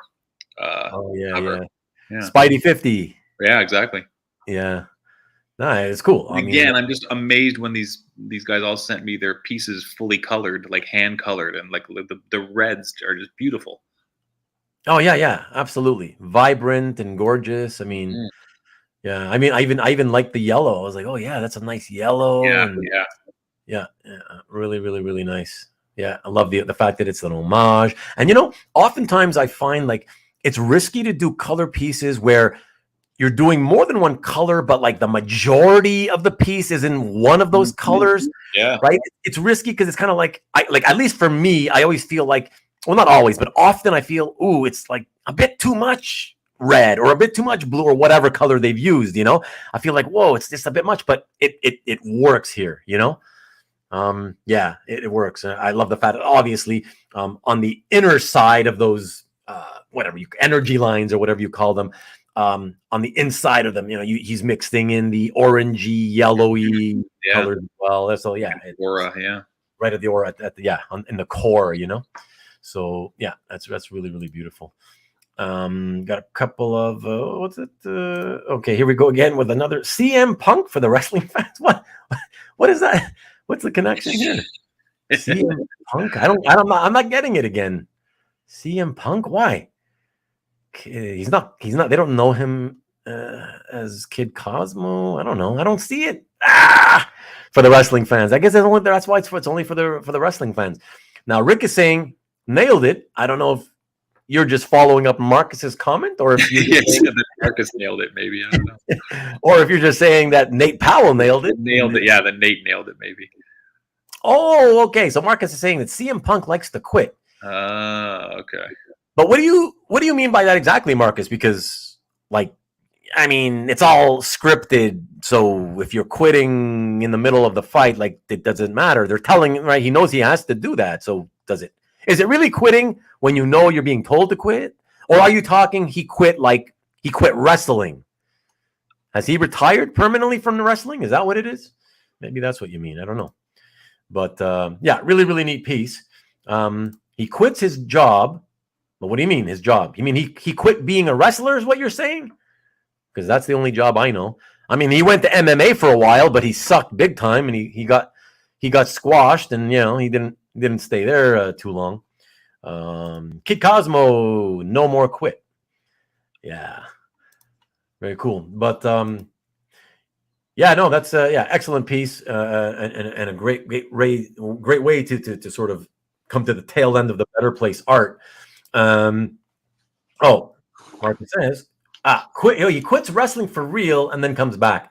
Yeah, but a lot of people, they retire from sports and then they feel like, I miss it now. I still have something in me, and they want to come back.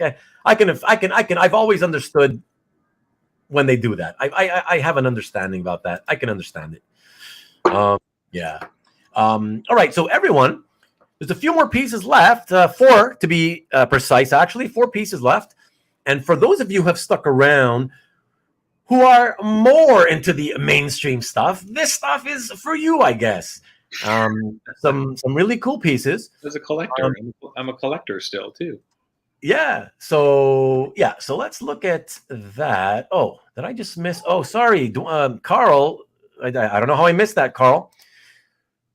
Ruben and Duane and Roomies, thanks for a great show. I appreciate the widening of my horizons. Well, that's the intent. So thank you, Carl. Appreciate it. It's people like you that I kind of like to do these shows for. Beautiful pieces. Got to run. Can't keep the girlfriend waiting. We understand. Ruben, I'll shoot you an email with mailing info. Yeah, sounds good. Appreciate it, Carl. Mahalo, as always. Okay, and that's it. All right. So, yes, let us get to the mainstream pieces, everyone. And FYI, just so you all know, we are far, far from breaking an all-time record on one of my episodes. So it only feels late because we started an hour later than usual. So we're actually not going that long so far, given how many we've already done 29 slides, and the most I think I ever did on a show and tell was 24. So yeah, we've actually we've made really good time. So first mainstream piece, everybody. It was mentioned by Duane earlier, and I'm sure he'll tell us a little bit more in depth about this. Check this one out. Green Arrow, #1, last page splash by Phil Hester and Andy Parks, who a lot of you remember back in the early 2000s when he got on this series. Wow, for at least a year or two, who remembers like me how hot Phil Hester's art was? Like, everybody was going nuts for this stuff. Oh man. So this is like I bought an entire issue just for this page, and then I sold off every other page in the issue, cool. Which basically paid for the issue, and so I kind of got this page for free. Yeah, right. Well, yeah, I mean that's the whole point. If you're gonna buy a book because you just want one piece, yeah, the whole idea is that hopefully you make enough profit to pay for that one piece. You know, yeah. You just get the free piece out of it. But I remember, Green Arrow, Oliver Queen coming back, and this Mark, the Kevin Smith run, this page being the sort of revelation of Ollie Queen coming back, and I just loved the sort of hobo look about him, and Hester and Parks magic, they are together. Like the inks are incredible, and it's interesting because I always, for some reason, I remember when I had this, and as you know what we do, we get pieces, and some of them they get put in a portfolio when we forget about them. I remembered that it was like a bleach container on the end of his arrow, and then when I pulled this up again, I was like, oh, it's a pop can. Like I for some reason I thought it was a bleach container. Oh, that's really? Yeah, I don't know. Weird, huh? That's interesting because I saw it immediately as a pop can. Yeah. That's cool. Why bleach? But of all kind of containers, why bleach containers? I don't know. I have no idea. That's so wild, man. Yeah, but it's one of the fun things about art, isn't it? Though, like that, different people, if you look at the same piece of art quickly, different people will see different things sometimes, right? It's kind of like wow, and you wonder like how the hell did you see that? And it's like it's just amazing how the brain works, So very, very cool. And I'm curious, Marcus, because you did say that this was like Kevin Smith's DD, but for DC. Marcus, would you say that how would you say you enjoyed this? Would you say you liked it as much as DD or not quite as much just because it was maybe, you're more of a Marvel guy or I don't know. Let me know what you thought about this run. I'm curious. Yeah. 12 ounce silencer. Quite right, Rick. Quite right. Yeah, really cool. By the way, Nick, I don't know if you're probably gone, but if you're still here, there's only 3 pieces left, my friend. 3 pieces. You're gonna miss the coolest pieces. Well, coolest for if you're a mainstream guy is what I mean. Exactly. Yeah. So definitely don't want to denigrate the better play stuff, of course, and everything in between. So very, very cool. And Okay, Marcus, thank you. Liked it just as much. Wow. Okay, so that's saying a lot. That's saying a lot. Okay. Did you read it yourself, Duane? The whole that run? Oh yeah. That was sort of peak buying of weekly comics for me. Oh yeah, absolutely. It's funny because I remember reading the Daredevil and really liking it, and then rereading it and not liking it as much. It was a bit wordy, I think. Okay. And I think I was blending it into because I loved the Bendis stuff so much, and I think I bled all of that together. But I think back about it, the stuff that actually sticks out the most to me is actually the Bendis run right after the Kevin Smith run. Okay. Another run I haven't read. Oh, I read really? Oh, it's good. Yeah, the Bendis stuff. Yeah, no. Yeah, there's so much stuff I gotta get. Yeah. I think it's when I'm officially retired, it's one of those things. That's probably when I'm going to start just sitting down and reading. Yeah. Yeah. Marcus says also that a lot of what Arrow TV show did. Absolutely, yeah. Taken from that's the run they took it from. Okay, interesting. Yeah, very cool. All right. All right, so the third to last piece here, everybody. Let's take a look at this. Really cool. Super early, Alex Maleev with inks by Wayne Fauché. Super early, like the point, like he doesn't draw anything like this anymore. Oh, that's it. It looks nothing like his stuff. Exactly. Nothing. Yeah. And I love the duotone. He's got duotone in there, and I got this on eBay. Oh, cool. Really cheap. I remember Alex. I showed it. What are you doing? I showed it to Alex at a fan expo, and he asked me what I paid for it, and I told him, and he just shook his head. He's like, he couldn't believe it. Yeah, but did you get it way back then, back in the day? Yeah, it was not. It was a few years after No Man's Land, but okay. But I'm not sure. Like, and the Batgirl book had come out. But I just remember what I paid for it. I was shocked I got it for as little as I did. Okay. Yeah. It's a great piece. Marcus is asking. Wow, and I'm shocked that he's asking because Marcus is usually my go-to guy to ask questions like this. I ask him questions like this. Is this the birth of this version of the Batgirl? So yes and no. It's the birth of this costume, but this is the time when Huntress was still in this. Huntress was in this costume originally, and then Cassandra was okay. Yeah, Cassandra was introduced a little bit later, but with this costume. Right. But this is when the Huntress took up the mantle for a couple issues during the No Man's Land miniseries. But birth of the costume, not birth of Cassandra Cain as Batgirl. Right. Exactly. Yeah. Jeff says, Wayne, the inker, his great. Finally got an example of his recent Star Wars work. Yeah. Not really cool. And the guy in the lower right needs a night pea. He may. Speaking of night peas, do you not need to go check on her, Duane? There's 2 pieces left. She's okay. If she's wet the bed, then I'll okay. Sheets. Okay, cool. Yeah, no, it's a beautiful piece. So yeah, really neat. I'm sure it would go for many times more what you paid for it. Yes. I've been offered. Oh, have you? Oh, yeah. Oh, wow. Okay. Yeah, this and the Green Arrow piece actually, I get offers on a lot. Oh, okay. Yeah, I think it's these 2 Green Arrow collectors that are constantly asking me about it.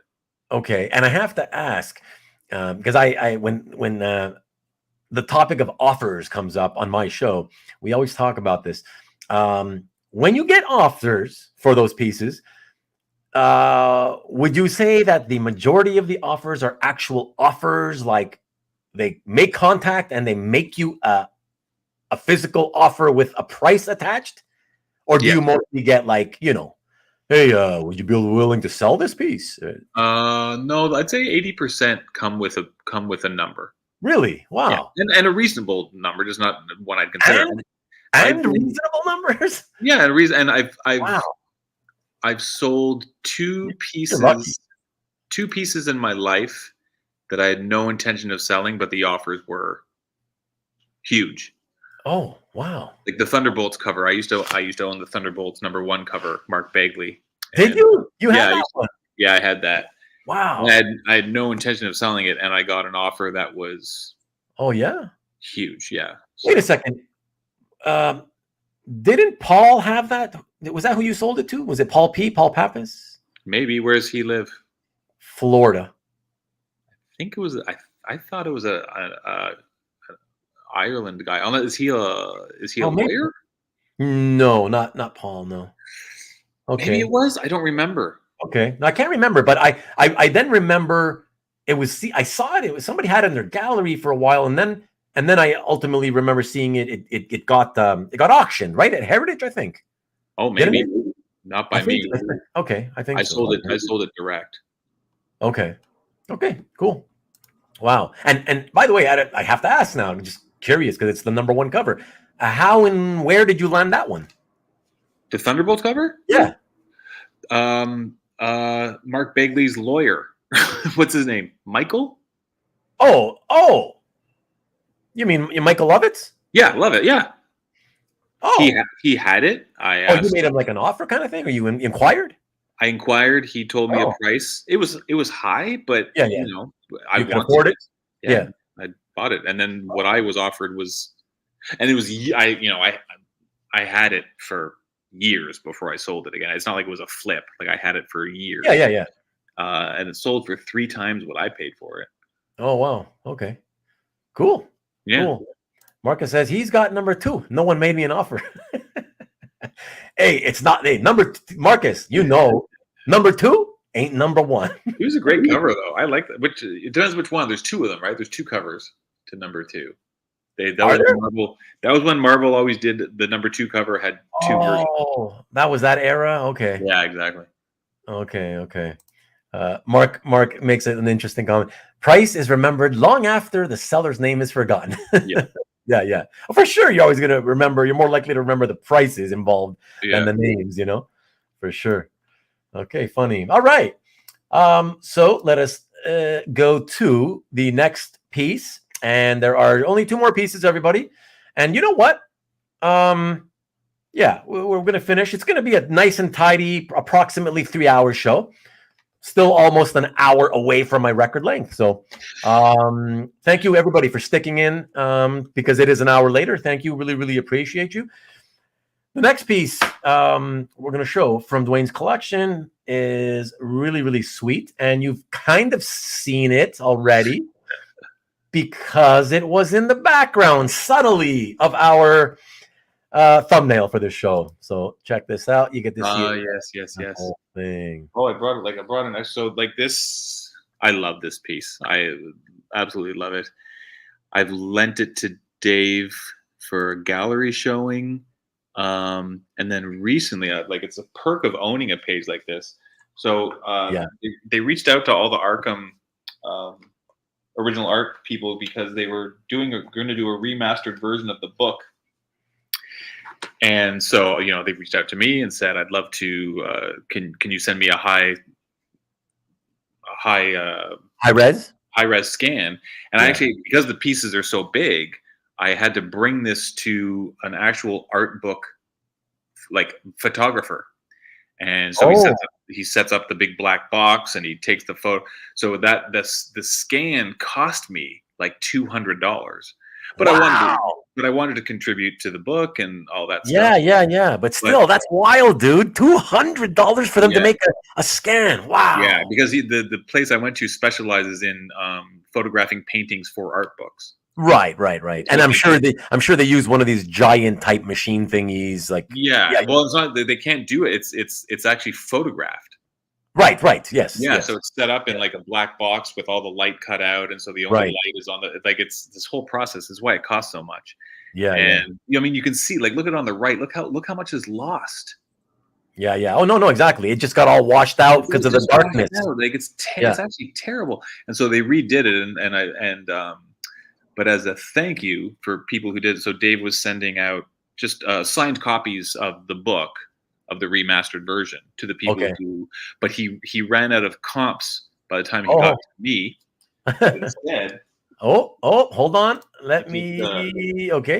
He did that.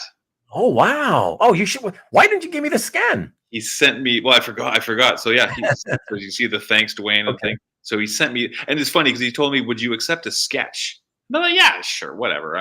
That's not why I did it, and I was expecting. You've seen Dave McKean head sketches, like they're just like, oh, what? And when this came in, I was like, oh, that was worth the $200. Yeah, for that scan for sure. That came in the mail, and I was like, oh, I was not expecting that. So yeah. And I got to tell you, I don't know about anybody else. You guys can let us know. But other than those head sketches that you just mentioned, I don't think I've ever seen a non-painted McKean piece finished. Like that's finished, right? It's not a sketch, right? It's an illustration, right? Yes. I don't think I've ever seen one. Like, wow. No, that aren't the collages, like right. That collage work. So yeah, that's pure. Like that is just, pencil and ink, and it's the perks of owning a page like that.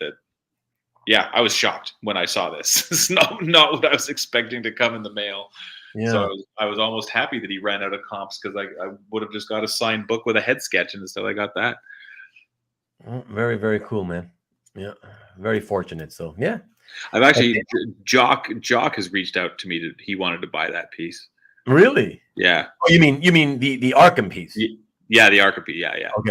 Okay. Well, I'm not surprised. Plenty of people would want to, get that piece if they could. Yeah. So, for sure. How long have you had that, by the way? Oh, I've had it a long time. Really? I actually sold. I had another Arkham piece that I was dating a girl at the time who didn't like it. Oh, because it was one of the violent ones, like a woman's throat is slit. Oh, and it had it also, like, it had, a McKean guess, like it had a bit of a piece of a doily stuck to it. Oh. Like it was very, and I actually wanted a simpler piece, and that piece came around.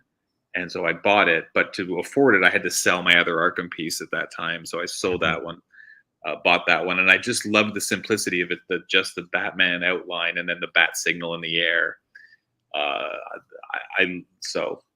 To me, I got a better piece, and it's one of my favorite pieces in the whole book, because everyone's always after a Joker. Yeah, exactly. Exactly. I actually prefer that. It's almost looks like fine art, like just the grays and everything, as opposed to. Yes. The bright white and purple of the Joker that is in it. I love the piece I have. Yes, exactly. I love it too because of its subtlety. Yeah. That's what it's like you said, it's closer to a fine art piece. Yeah. Which is what I find myself drifting to. Like I'm finding, like James Jean, like I'm drifting towards the artists who sort of cross over into that fine art world. And I don't know. I feel like as an adult, I feel better about hanging up stuff like. I don't know. Right. Right. Well, don't laugh. I mean, I know where you're coming from. Exactly. I've got, I don't know, 36 pieces hanging on my walls, but it's all this type of stuff. Right. None of it is comics. Super whatever. Yeah. Yeah. It's just whatever you like what you kind of like, and in terms of what you want to have on the walls as opposed to in portfolios or whatever. Yeah. So yeah, that's cool. Very cool. Okay, excellent. No, that's a fabulous piece for sure. All right, everybody, we're going to see the final piece we got to show for you tonight. And that is, here we go. Interesting, by the way, Duane, that it only dawned on me as I was finalizing making the slides, that I was like, oh, all 4 of the non Better Place related pieces are DC, nothing Marvel. Wow. I was like, oh, I don't know why, because I coincidence, right? I definitely read more Marvel, and I like Marvel, but I realized I own very little Marvel art. And some of the I owned a Punisher, the Klaus Janson Punisher run. I owned a cover of that. I sold it. Wow. I owned Alpha Flight #1 cover. I sold it. Like you own Alpha Flight 1 cover? Not John Byrne, Scott Clark. Oh, I see. Okay. Yeah. But I did own a Byrne page that I sold from issue 10 or something like that, where what's his Guardian reveals he's a robot. I did own that. Oh, page. yeah. I sold it. Like I actually own very little Marvel art, and I don't know why. I sold the Thunderbolts cover. Yeah. Interesting. There might be again interesting in the psychological aspect, right? Like, it's like it's not happening on purpose, but you got to wonder, why is it happening though? Maybe there's something to it, right? Like, interesting. Okay, well, with that being said, everybody, let's take a look at that last piece. And that one is, yes, another DC piece. This one, unfortunately, you guys know, I usually say I try to sort of put them in an order where I save the best for last. This one's a little, like, no offense, Duane, this kind of sucks. Like, it's not a series but like, it's not that it sucks, but not many people read this, Yeah, it's not. It's it's like. Well, it's funny because I do think this is considered like the worst Watchmen cover. Well, yeah, because there's very little, Yeah, it's a little, the little bloodstained happy face just with a butterfly in it. Right.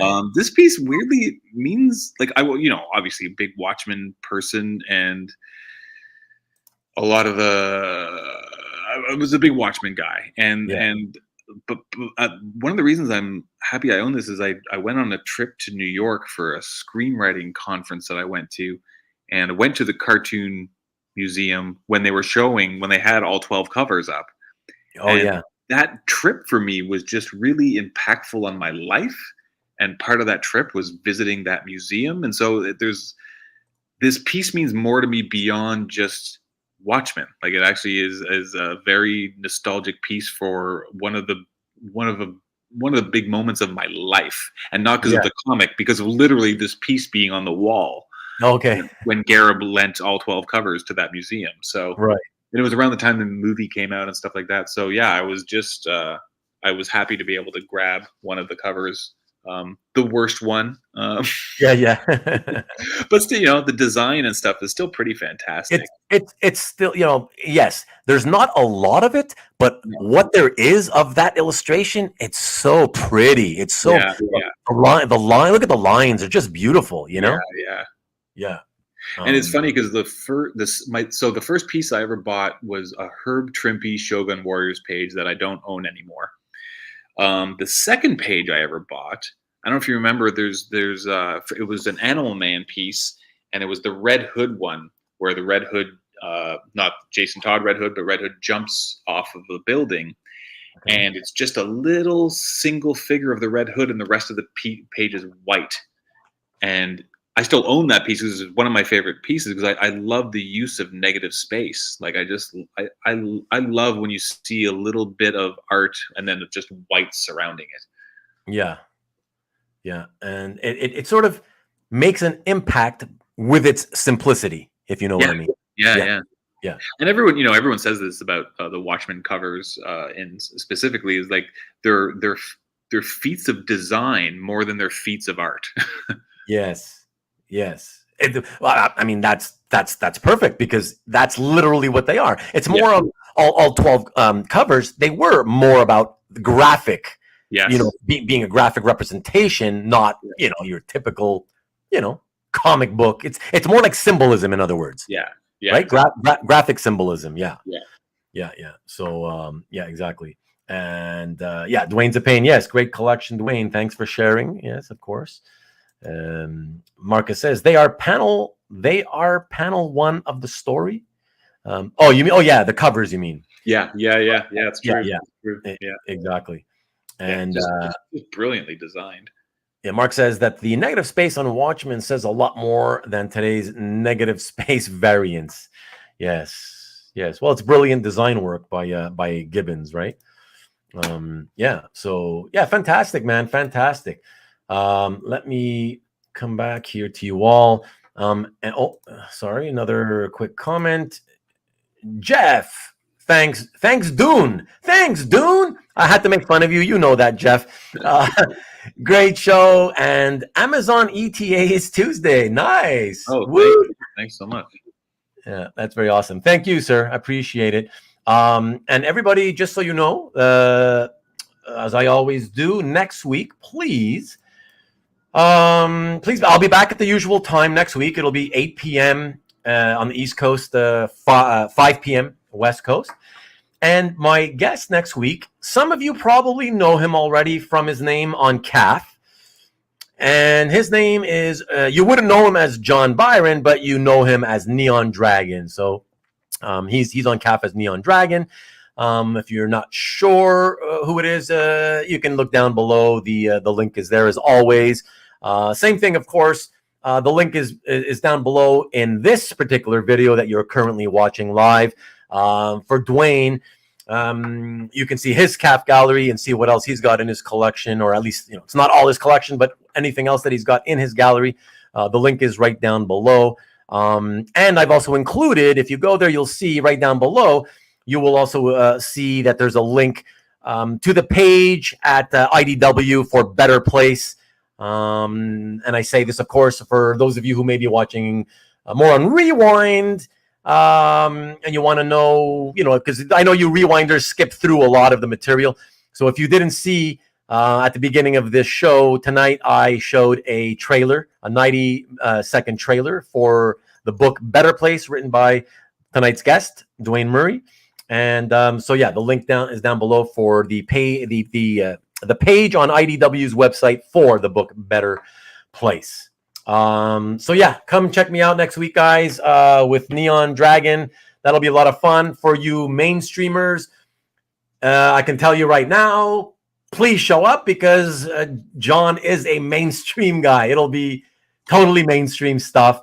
So yes, please check that out. Oh, I dare you to wear wear neon next week. You know what? That's not a big dare. If I had it, Marcus, I would. I don't have any neon though. So thanks so much, Duane. Great in-depth info on publishing aspects. So enjoyable. Thank you. And yeah, thank you as well, CJ, as always. Stevie B, terrific show. It was a pleasure spending a few hours with you guys. Have a great week. Thank you. Thanks for hanging around so long, Stevie. Really appreciate it, man. Great show tonight. Isn't it always, Rick? Come on. You've seen them all. But thank you, Rick. Really appreciate it, man. Yeah, you stay safe too, Duanezapain. And thank you for clearing up after all this time that you are a Duane. Nice. Appreciate it.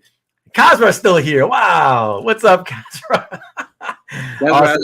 He asked me early about the piece I still had. That it wasn't a Stuart Sager piece, although I think I did buy a Stuart Sager, but it's Oh yes, I remember the question. Yeah, yeah. I was talking to somebody in the chat. That's why it's an escapist cover. Shawn, I think Shawn Alexander. Not what's his name?